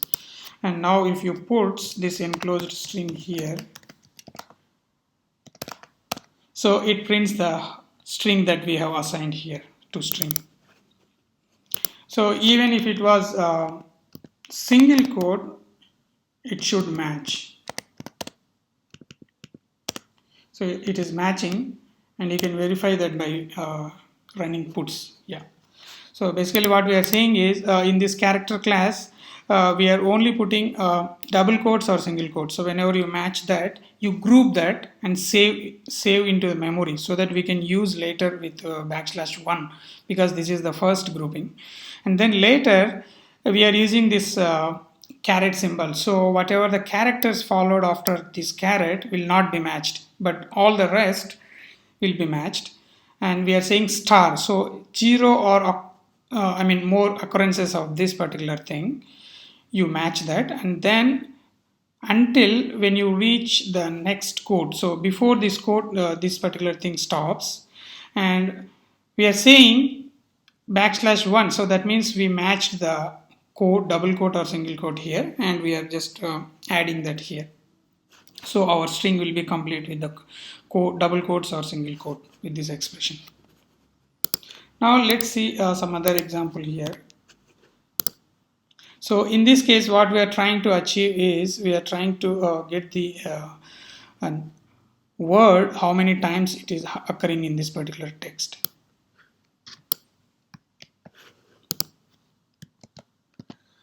So if you see the expression here, we have \y, right? So what basically \y does is it matches the beginning or the end of a word. And inside that, it's like a boundary. So if you put something in between the \y, it's kind of boundary. And in between that, we are saying you match only the word. So /w will match only the characters here, and not the space characters, not all non-space characters, and one or more occurrences of that. So that means it will match the word here. And this expression is helping us to get the count. So we got 3 matches here totally. So that's why we are saying at least this word is found at least twice. Now let's take a look at some other examples. So this particular thing is like a disk information on Unix. Let's set this first. And what we are trying to do here is we are trying to get the 4th column, which is the mounted section, and then the 2nd column, which will give us the size here. And this is how we are going to match this. So we are saying whenever you see a space, you don't match space, except space you match everything, because the star is there, 0 or more occurrences, and you match until a space that occurs here. And then you match only the digits, because in this character set we are giving only the digits 0 to 9 and one or more occurrences of that. And then again, so we are using this caret symbol here inside the character class, and whenever you see a /, you don't match that, but you match the rest of the characters until you reach this particular point. So we are grouping this particular thing by specifying whenever you match only the small case. And to make sure we have this slash in this particular grouping, we are putting a slash here before this character set. So this way we are grouping 2 things here. As you can see here, this is the first grouping and this is the second grouping, so that we can get the values of these particular grouped pattern, which is matched with this expression, into our subvariables here. The first subvariable is size, which gets the pattern that is matched from here, and the mounted variable will get the match from here. Now let's just run this for loop and see. Yeah, so as expected, this is printing the 4th column and then the 2nd column, which is the size, this one. So this way we can extract things and put into memory, and then we can later reference that. We have one more example here to extract the decimal value here. So here what we are saying is, again we are using this caret symbol. So whenever you see a tab space, you discard that and you match the rest of the characters, and until you see the the opening square bracket. So we are specifying the / here. So we are literally matching this square bracket, otherwise this will not match. So this is a meta character. So we need to escape with backslash, and then we are matching the number, so using this 0 to 9 in the character set with plus, and then this particular thing 0x here, and after that whatever your number is, we are trying to save that into the memory here. So you see the grouping here, the parentheses, and whatever the thing that gets matched with this particular expression will be saved into a match first, and whatever you group, that particular thing will be saved into this second subvar here. So this is the subvar, this gets the value from this. Now let's run this and see what happens here. So as you can see here, our string has this 32 0x20, so it prints this 0x20 because we have grouped 0x and then followed by whatever the number that your string might have. So the whole thing will be saved into this. Let's say if your string has something else here, let's say some 34, and you run the regular expression again and then print the value, so it prints this. So here we are matching special characters. So as you can see here, our string has this caret symbol now.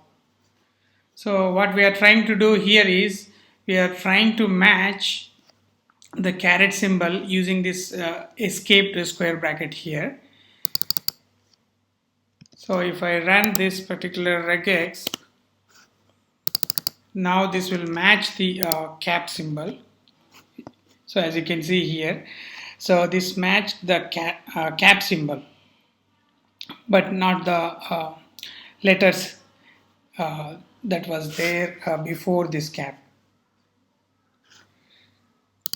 But this particular regular expression, what it does is it will match the characters as well as the caret symbol, and it prints the, after it matches, that will get assigned to this particular match. So in this case, it will be the exact string that we have in str2 here.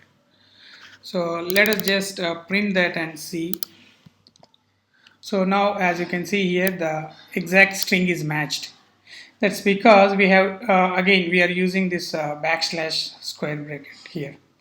So basically, we are passing this backslash to left bracket to the regular expression parser to evaluate as a range of characters actually. So this way we can specify the range of characters, and our caret symbol is now after this range, so this will get matched as well. But whereas if it was in the beginning and if you don't have this escaped square bracket, then that has a special meaning, as we discussed earlier. It will negate the set, character set. Let's do some reg sub on this. So in this case, our string 3 is going to be this one. So here we are actually replacing this particular thing with this particular thing. So we are actually literally matching caret symbol, and then we are replacing that with this particular string here. And as you can see here, that particular cap symbol is now replaced by the text that we have put it in the subset here with reg sub. So this is how we match the literal cap symbol. So this needs to be escaped. We have one more example here. So using reg sub, so here we are grouping the patterns. As you can see here, the first pattern is this, which is enclosed in the parentheses, and after the caret symbol we are again grouping the pattern, and we are trying to access that using the backslash numbers, so which are also called escaped numbers, and we are just trying to swap the order here. So first we are trying to print the /2 and then the /1. Now if you see the string, so it is reversed. So the second string came first and the first string came in the second place here. Yeah, so the points to remember here is A left square bracket has a special meaning to the substitution phase. Like whenever you have something inside the square braces, we saw in the previous lessons, so it will be evaluated as a command and the result will be assigned to the to the calling function. Whereas in the regular expression, also it has a special meaning. And a set of parentheses or plus or star, all these characters have a special meaning to the regular expression parser, but not for the Tickle substitution phase. So these are the things that we are discussing here are the meta characters, so they need to be escaped. And backslash sequences, like for example /n/t, these have a meaning to Tickle substitution phase, because if you have them in your puts command or in any command wherever the substitution happens, this has special meanings as we discussed earlier. So /n will make the puts to go to the next line to print, and /t makes the space of tab, things like that. But these don't have any meaning to the regular expression parser, so they will be matched literally here. And a backslash escaped character, for example this backslash square bracket, has no special to this one has no special meaning to either substitution phase or the regular expression parser. Yeah, so regular expressions are very powerful, but they have certain theoretical limitations. One of these limitations is that they are not suitable for parsing arbitrarily nested text. Yeah, I think that's what I have for regular expressions. Regular expressions is a wider topic, so I'm not going to cover with so many examples here. So yeah. Arrays in Tickle.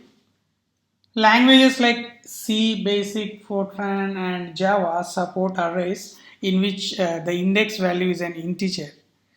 But in Tcl, like most scripting languages, Perl, Python, it supports associative arrays, also known as hash tables, in which the index value is a string. Now let's create a simple array here. So my array is the name of array here, and this is my key. So I'm assigning some name here, and then I'm assigning another key here with some value age. So once you create the array, you can perform various operations on this particular array. So like for example, you can check the existence of your array by using array exists. So this will return the status of this particular array. If it is already created, it reports 1 here, and when it returns 0, that means the argument that you have provided to this array exists is it could be a scalar variable, proc, or even if it doesn't exist, so in that case it returns 0.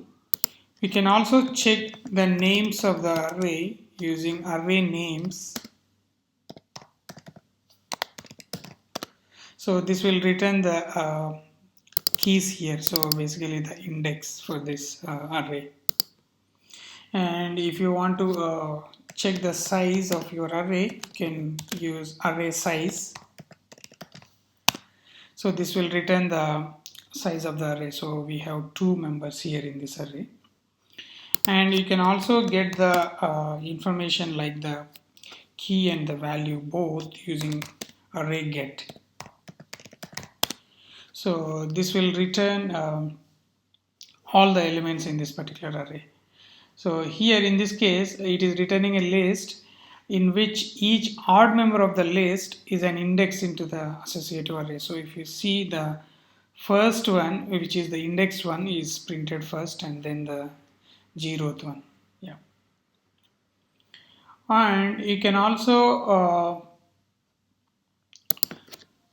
perform the unset operation using array unset, you can unset some value based on a pattern, for example. So let's say I want to unset my name here, so I can just give some partial name and then the pattern star. So now if you use array get on this array, so it only returns the second value here. So the first one is now removed, and you can also check the size to confirm that. So now our array size is 1. Or you can also create you can convert the list into an associative array. So for that you can use array set. Let's create a simple list here. For example, ABC1 and then XYZ 2. So we have a list now, and let's convert this into an array using array set, and then the array name I'm going to give as B here, and I'm going to convert my list A to array B here. So now if you check the array exists B, it is returning 1. And we can also perform like any array operations on the array we just created. So we can check the elements by using array get and stuff like that. Yeah, so these are some array commands that you can quickly check your array.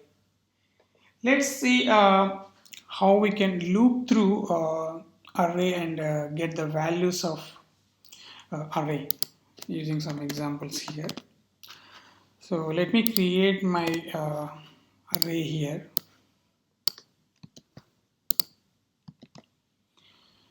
Okay, so now I'm going to looping through this particular array using for each command. So as you can see here, array names and then space my array, which is the name, which is the array we just created here, and we are looping through all the names, the keys of this particular or the index of this particular array, and we are printing the value and the key here. So this this prints the array values randomly, but if you wanna sort and print, you can do that as well.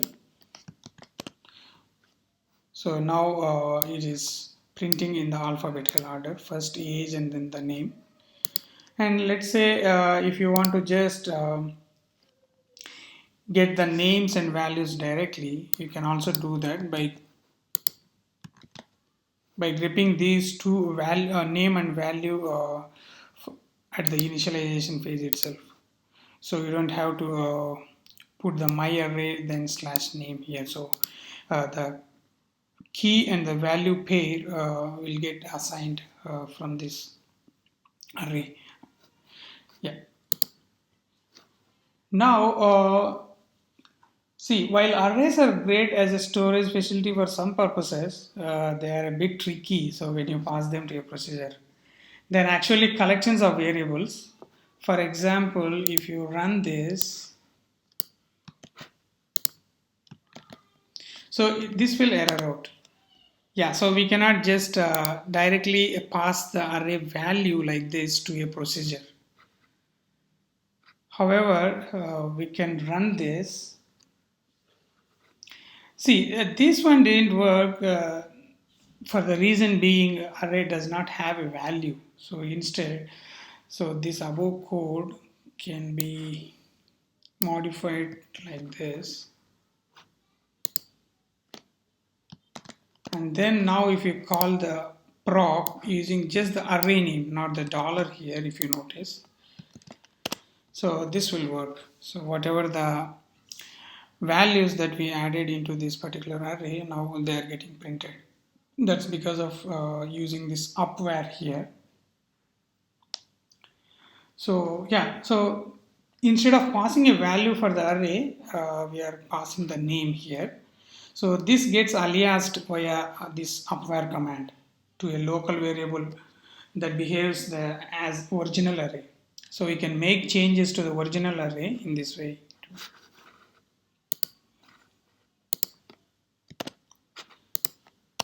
So we have some limitations with arrays actually. So as we know, Tcl arrays are collections of variables rather than values. So this has some advantages in some situations, like you can use variable traces on them, but also have some drawbacks like they cannot be passed directly to a procedure as a value. Just now we saw that in the previous example. So instead we have to use array get and set commands to convert them to a value and back again. So or else we can use the upvar command. So yeah, we just saw that example. And we cannot create multi-dimensional arrays with so much ease, and arrays cannot be included in other data structures like such as lists. So in Tickle 8.5 onwards, dict command is introduced actually. So this provides efficient access to the key value pairs. We take a look at the how to create a dictionary here in Tickle. So as you can see here, we are creating a dictionary with two clients, so by their forename and the surname, and this is the syntax to create the dictionary. Let's create this, and if you want to print this table, so this is the syntax. So dict for is mainly for accessing the dictionary. This is like a for each, similar to for each, and we are accessing id and info as a pair here, and we are looping through all the key value pairs and to print the table here.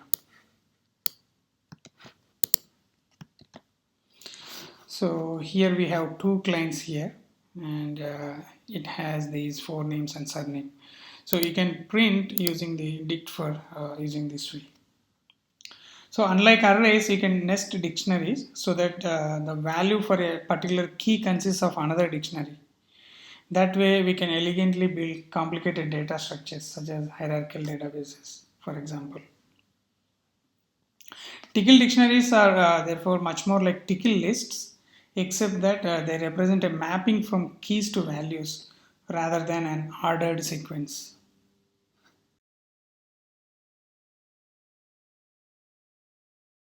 File access. Tickle provides several methods to read from and write to files on disk. The simplest methods to access a file are via gets and puts commands. When there is a lot of data to be read, however, it is sometimes more efficient to use the read command to load an entire file and then pass the files into lines using the split command. Now let's take a look at the basic syntax of open a file. Open and then the file name and then the access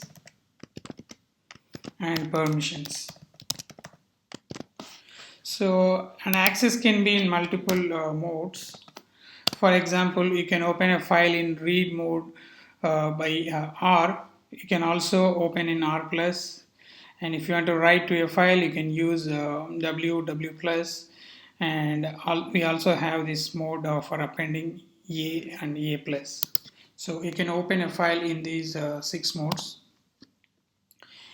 Okay, so here permissions, right? So the default is 0666. So we can set the permissions to a file when you open it. Okay, so let's look at the file opening and closing, and also how we can write some data into the file with some example. So I'm going to use this file as an input for that. So this has 4 lines, as you can see here. Okay, so my script is this one.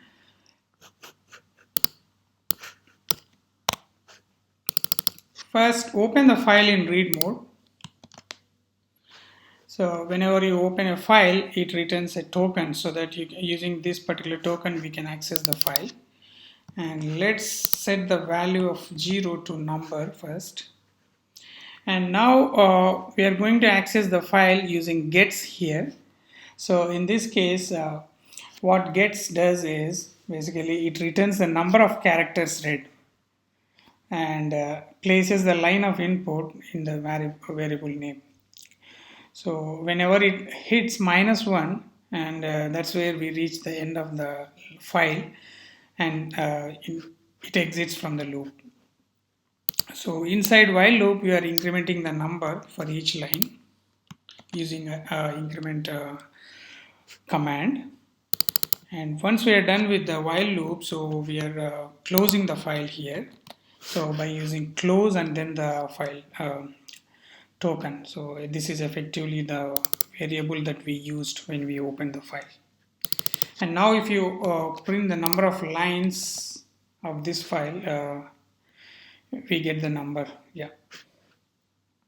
Now let's open a new file in write mode using W here, and then we put this particular string into this file we just created. So far we have been seeing we are using only one argument to puts. So now you see two arguments here, right? So this is optional if you are, I mean, if you are printing the string onto the standard output. But in this case, we are trying to put this particular string into a file. So yeah, so this is the syntax for that: puts and then the file ID and then the string. And after we write out some data there, so we are closing the file using close again. Now if you open the file output, so you can see the string that we just added here is reflecting. Okay, so this is the simple example how to access a file and how to read through the file and how we can write some data into the file. Let's look at the file and globe commands. So these are the two commands that provide information about the file system. So globe provides the access to the names of files in a directory. It uses a name matching mechanism similar to the Unix ls command, or on Windows it is a dir, to return a list of names that match a pattern. So file provides three sets of functionality. So for example, as you can see here, we have three categories. So string manipulation appropriate to parsing file names, and we have information about an entry in a directory, and we can also manipulate files and directories, like we can copy, delete, we can make the dir, and we can rename the file or directory using file commands. Just to show you some of the examples, we can check the file size using file size and then the file name. It returns the size of the file. And you can also check the existence of the file using if file exists and then the file name. If you give a file which is not exist here, so it returns a 0. So the same way you can perform many file operations. So you can go through the list in the man pages, so to see what are the subcommands that file has, and you can try them out. Okay, so let's see globe and file usage with a simple example here. So in this case, what I'm trying to do is I'm trying to report all the files and subdirectories in the current directory. And for the files, I'm printing the size as well. And yeah, so here I'm using globe command, and to perform the length, L length, and then to sort out the dirs or files, I'm using L sort to print them in the alphabetical order. Okay, so and we are also using this file command here to check the size. So let's run this and see.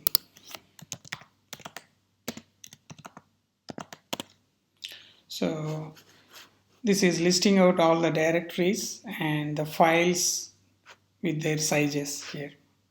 So basically globe gets all the files from the file system. So here in this case we are specifying -type D to get the directories, and in the second section here we are fetching all the files using -type F option here. Yeah.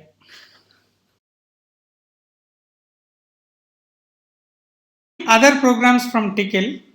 So far in the previous lessons, we have been seeing programming within the Tickle interpreter. However, Tickle is also useful as a scripting language to tie other packages or programs together. So to accomplish this function, Tcl has two ways to start another program. One is open. The syntax is open and then pipe, the program name, and then the access. This is pretty much similar to what we have seen in the previous lesson. And we can run a new program as a subprocess using exec command. The syntax of exec is exec space switches. These are optional, and then followed by your arguments. So, and arguments can be any number. So one argument is mandatory for this. Yeah, so this is the syntax. So just take a look at how we can use this exec with some examples. For example, let's say in this directory I have these files. I have a file called example Tickle here, and if I want to just use the Unix command to print this content on the console, I cannot do that because it errors out. Whereas if you use exec followed by your cat and example here, in this case, it prints out the content. So this is one example how you can use the exec inside the Tclshell. And let's say if you want to print or if you want to list the files in your directory, let's say I have some Tickle files in this directory. Let us try to list out this using exec command. For example, I'm trying to use ls here and star.tcl. So I want to match all the Tickle files. So I just enter this. This is gonna error out because it literally searches this particular thing. I mean, in this case, star.tickle as a file name. So most of the times nobody will have a file with this name. So in Tickle, you will have to use the globe command if you wanna expand, right? So you have to use the globe command, and that one should follow with the eval command here. So without eval, again it will error out actually. So now if you try to do the same command with globe and eval here, so this will list out all the matches for this star.tickle here. If you are using Tickle 8.5 version, you can actually run with exec, so you don't have to use the eval here. For that, just you have to slightly change the syntax of this. You need to put a star here and then the globe and your pattern. So this will also list out the matches for this pattern. Yeah, so here this star inside the curly braces, this is used as a prefix here. It is used to force the list to become individual arguments. So yeah, this is if you are using Tickle 8.5. Yeah. Okay, so we'll see some other example here. Let's say you have a if condition based on the file name matches. For example, you are writing something like this, and whenever you match it, this particular pattern, you are trying to do some puts. For example, you have some code, so you are trying to print that, but in this case this will error out. That's because we have seen this already here. It literally searches for this, and whenever it doesn't match, it will just error out. But let's say if you have a code that you want to execute irrespective of this particular thing, since if you think it's not a fatal, so you can you might want to proceed further, but this will halt here because of this particular error. So now what you can do is, there is a command called catch in Tickle. So if you use catch to catch these kind of issues, for example, I'm trying to write the same command again here, and then I'm giving some variable name also here, and then I close my brace, and then I put Okay, something wrong here. Just to let the user know that this particular if condition was caught something. So now you can see this particular thing didn't error out. So instead it caught the error and it's put into this particular variable. Now if you put this message here, so you can see the error dumped in this particular thing. So yeah, so this one. Sorry.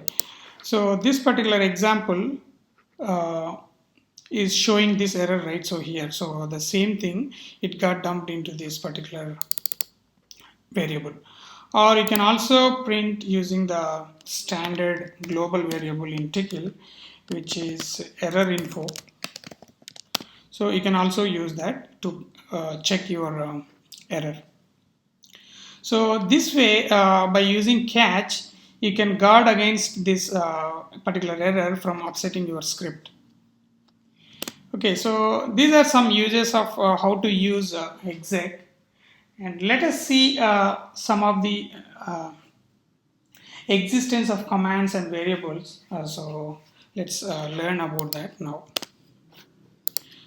So okay, so learning the existence of commands and variables. So this is possible with the info command in Tickle. So the info command in Tickle allows a Tickle program to obtain information from the Tickle interpreter. Okay, so here we talk about that. We also have a subcommands for the info that return information about the procs, variables, and commands as well. Okay, so I have a simple example here. So as you can see here, after we define this particular proc, and at this location we are trying to use the info command. So we are saying if info exists of this particular variable, then you enter the condition. So instead of directly assigning and or if you are not sure about this particular variable is exist or not, so then it's always good to have this. So this way you are sure that this particular variable is exist, and then only you are doing certain operations here. So we have a lot of subcommands available for info. So info is actually extremely useful in Tickle. So we'll go through some of the subcommands that are available with info. So in Tickle, you can just type info commands, and then you can give a pattern here. For most of the commands for info that I'm going to tell you here supports pattern. If you don't give any pattern here, so it will list out all the commands that are available in this particular session. Let's say if you want to match if you're very specific about some particular thing, then you can put a pattern so that it will list out only that particular commands which matches to this pattern. So this way you can check all your commands that are available in the session. And let's define some variable here, and we know that now a variable is exist, so we can check the existence by using info exists and then the variable name. So it returns 1.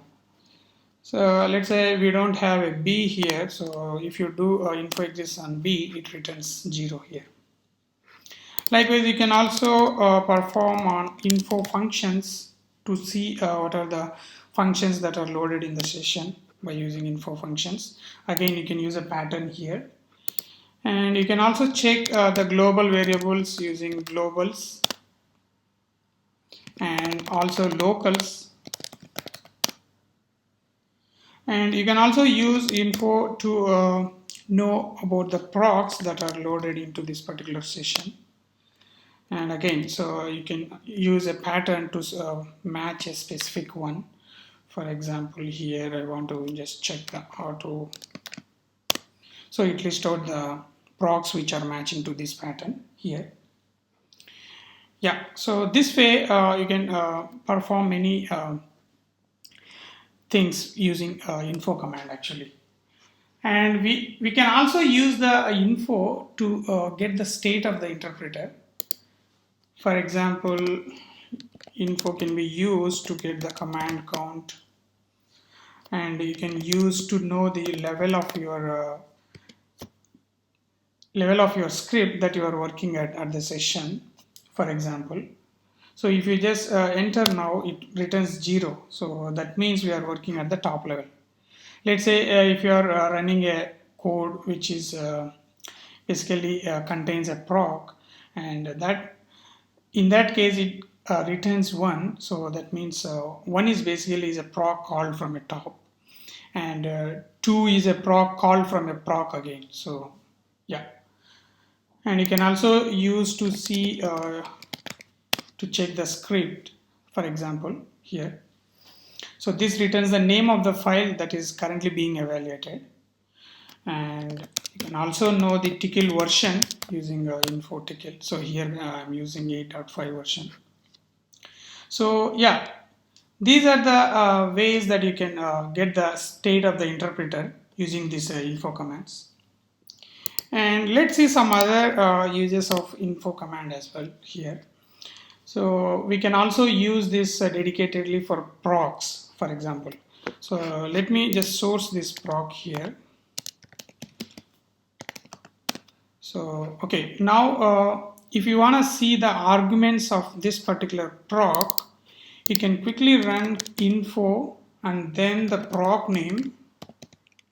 Sorry, so if you want to see the arguments, just type args here and then followed by your proc name. Then this returns the arguments so that you have created for this proc. So as you can see here, we have two arguments, which is val and amount. Amount is assigned with a default value here. Or if you want to see the content of your proc, so you can do that by running info body and then your proc name. So this will print out nicely the content of your proc. So you can quickly see this on the console here. Also check if our proc arguments are assigned with a default value using info default and then the proc name, and then let's say in this case check the var amount in this case, just some variable name default. So now it returns 1. So that means the argument, this particular argument amount in the procedure has a default and sets a var name here. So we are just assigning this as the default here. And we can also perform this to see on val. So in this case it returns 0. So that means our argument is not assigned with a default value here. And to reset your proc in Tickle, you can use rename function and then followed by the proc name and then the empty string. So this will reset your proc from that Tickle session. Now if you do info body on your safe proc name, and then it says it's not a procedure. So this way you can remove or you can reset your proc in the session. Or else if you try to resource this particular Tickle into this session, so this will anyway create the proc by overwriting with this name again. Or this is another way to reset the proc.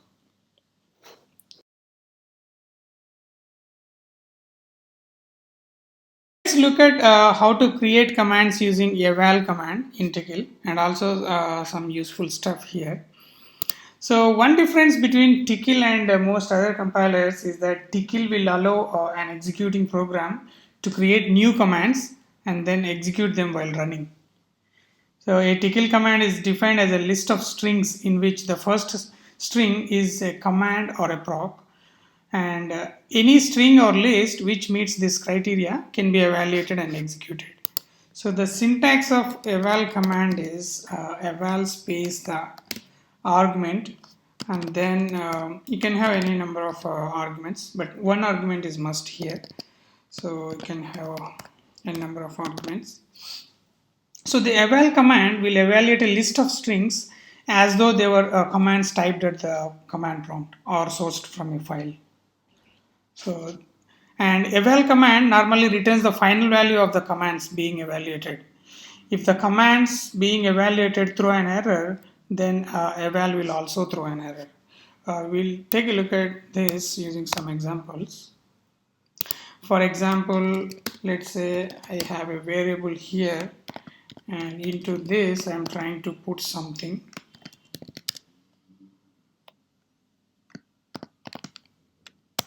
Okay, so now this is my string inside this cmd variable, and we can put that and see.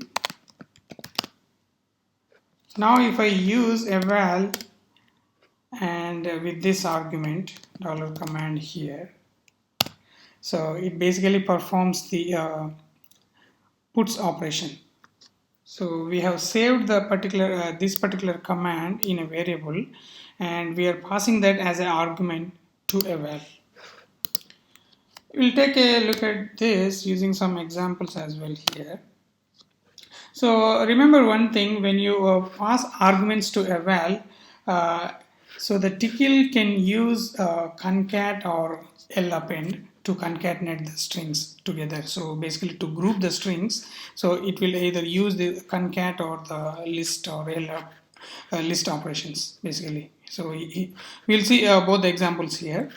So in the first section, as you can see here, so what we are trying to do is we are trying to create a proc.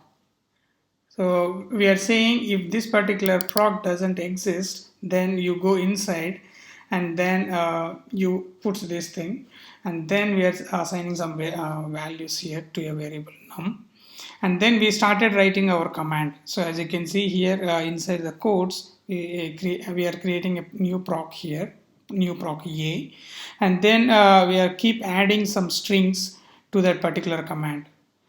So, and finally, once you have made your command, and we are trying to pass that as an argument to eval to evaluate that particular argument. Now let's run this and see.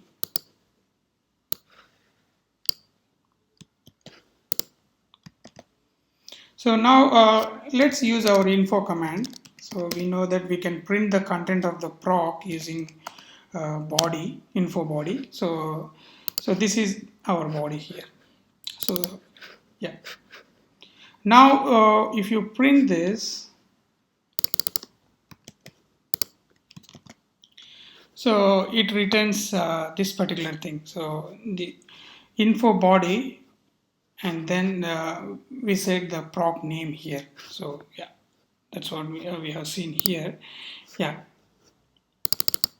Now when you call the proc, it performs the operation like whatever the code you have put into this particular proc. So we are basically returning one value which is this string, and that's what you see here. And whenever you call next time, so the number will be incremented. So we are incrementing the last digit, you can see here. So inside our proc we have this increment command. So this is the example of how to group your arguments using concat, or we can also group our arguments while creating this command with lappend. So here what we are doing is we are creating a new proc b here, and whenever info procs, this particular thing matches to null, that means if this proc wasn't exist, then we go inside and then we start preparing our command by adding some strings here. And at the end, we are doing the same thing again. We are evaluating that particular command. So now we can see if you type info body and then the new proc b, it displays the content of this particular proc. And now if you call this proc, so it will return the value. So whatever the return we are asking it to return to the calling function, so it does return that value. The same way when you call it again, it just increments the number. So that's what we are basically doing in this proc. So these are the two ways you can group your strings to the eval function. And let's see some other stuff here. Sometimes there may be an unexpected result. So when you try to compose strings for eval, for example, let's say eval then puts, then you after that, if you don't group the arguments, for example, let's say this is my string. So in this case, this is okay. But let's say you have a string which has more words, for example, and you are not grouping that either in double quotes or braces, then this will error out. Okay, so the reason that the second command generates error is that the eval uses concat to merge its arguments. So as we saw earlier, into a command string. So this causes the two words here, hello word, to be treated as two arguments to puts. Yeah, so if there is any more than one argument to puts, we know that except the file handler, so we saw in the file operations. So if you don't have that, then effectively we will have to pass only the one string that needs to be printed. So in this case, we are passing two arguments. So hence Tickle is erroring out. So we can correct this using a list operation. For example, like you can use eval then the list. So you can group this. You can group this particular string in double quotes, or you can also group in braces, for example. So both will work. So we can use list and then we can perform. I mean, we can pass that particular argument to eval to evaluate. So for example, my set command is this, and after that I want to append something, so I can use lappend and then the command and then my string that I want to print with puts here, for example. So now if I eval the command, so it will just print this string. Yeah, this is the cleanest way to group your arguments. So yeah, so this is one of the tips that you can use while writing your commands that you want to pass to eval later. You can also use info complete the string to see whether your braces are matching or not. So that is also one another tip. So you can use info complete.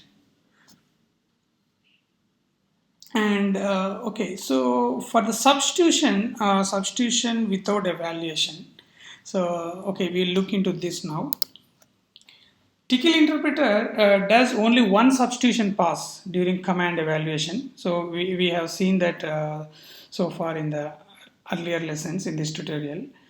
In some situations, such as placing the name of a variable in a variable, requires two passes through the substitution phase. So in this case, this particular command is quite useful. The command is subst. So it performs a substitution pass without performing any execution of commands except those required for the substitution to occur. For example, commands that are written inside the square braces will get executed, and then the results placed in the return string. Let's see this particular command with a simple example. Let's say I have a variable a here 5 and I have a variable b for which I am assigning a value of a here. Now if you put, let's say b here, so what happens?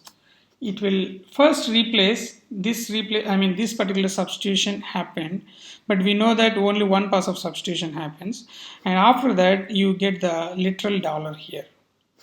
But if you use subst on the same argument, so this will return the value of 5. So this does the two passes actually here, as you can see. So first this $b will get substituted with a, and again in the second pass the $a will be replaced with the value of a.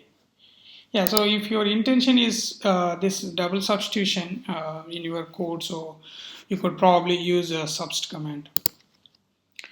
And in Tickle we can use the if you want to change the directory, you can change the directory using cd. So this is supported, and also you can check your present working directory using this pwd command. And let's say when you have your code in a file and you want to just run that from Tickle prompt, you can do that by using a source command and then followed by your Tickle.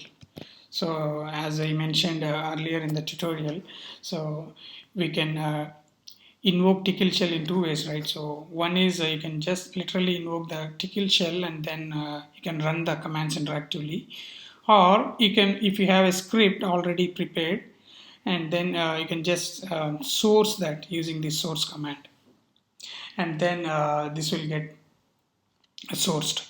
And let's say if your script has a return value, it just stops there unless, I mean, this is apart from the proc.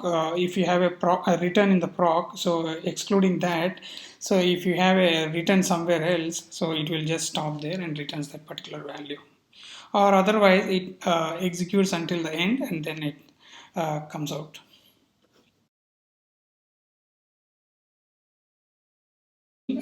These two commands are quite useful. So those are errorInfo and errorCode. So you can list that using info-vars here. So these two are the global variables. So basically, whenever you have some errors from your script or command, so these will be, I mean, this will give you some more detailed information to debug that. So error info is basically a global variable. This contains the error information from commands that have failed. And error code is also a global variable that contains the error code from the command that is failed. So basically in Tickle, a proc may return a value, but it always returns a status.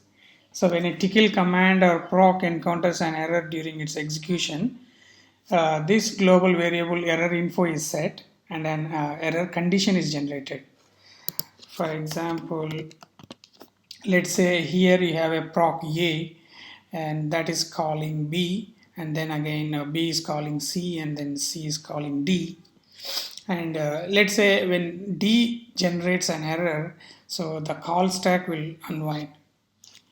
Since D generates an error here, C will not complete execution cleanly, and it will have to pass the error up to B and all the way up to A, right? So you will see an error something like this. So in these cases, you can use these variables and try to debug more based on the information that these variables provide you. We can also use catch. Yeah, we can also use catch. Um, we saw that earlier with an example there. Okay, so to talk about packages and namespaces, so I'm not going to cover that here. Just a little background on namespace. So namespaces are mainly used to prevent the name collisions. So usually name collisions happens when two pieces of code try to define the procedure or a variable with the same name.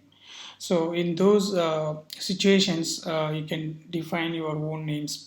You can create your own namespace, and you can, yeah, avoid that collisions. And let's see on command line arguments and some environmental strings in Tcl.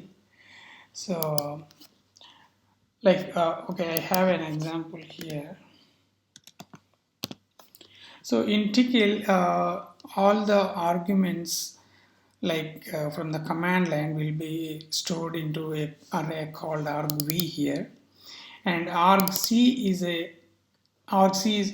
is basically to provide you the count of the total arguments from the command line, and argv0 basically contains your script name. Yeah, so you can access the array and then you can loop through the index, something like this. So to get all your environmental variables in the session, you can just type this array names, and this will list out all the environmental variables that are loaded into this particular session. So you can print an environment variable using this syntax $env, and then let's say if I want to see my home here, so I can do that, and you can also perform the same thing to get some other environment variables. This is the syntax. Okay, so this is about the environmental strings and command line arguments in Tickle. In Tickle, we also have commands for date, time, and clock as well. So let's see one of the example for the time script here. So I have two procs here.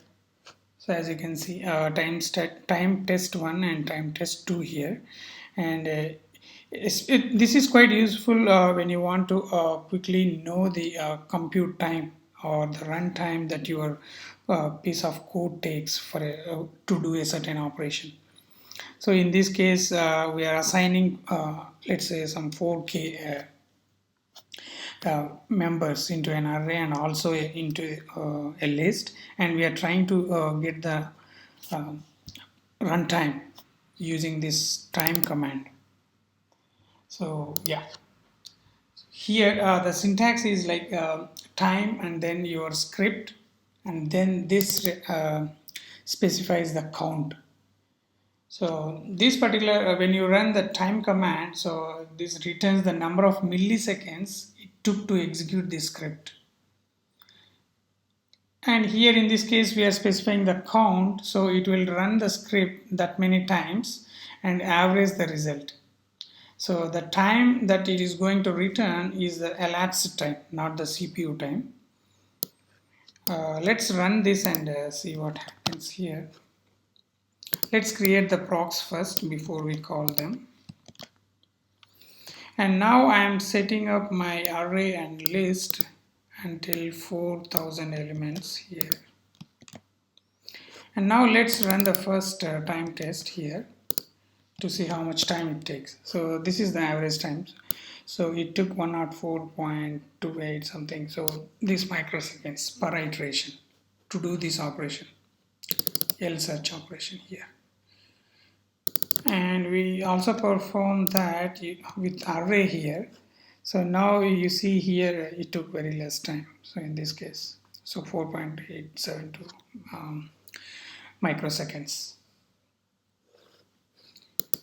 Yeah, this is about the timing scripts in Tickle. Yeah, that concludes my tutorial.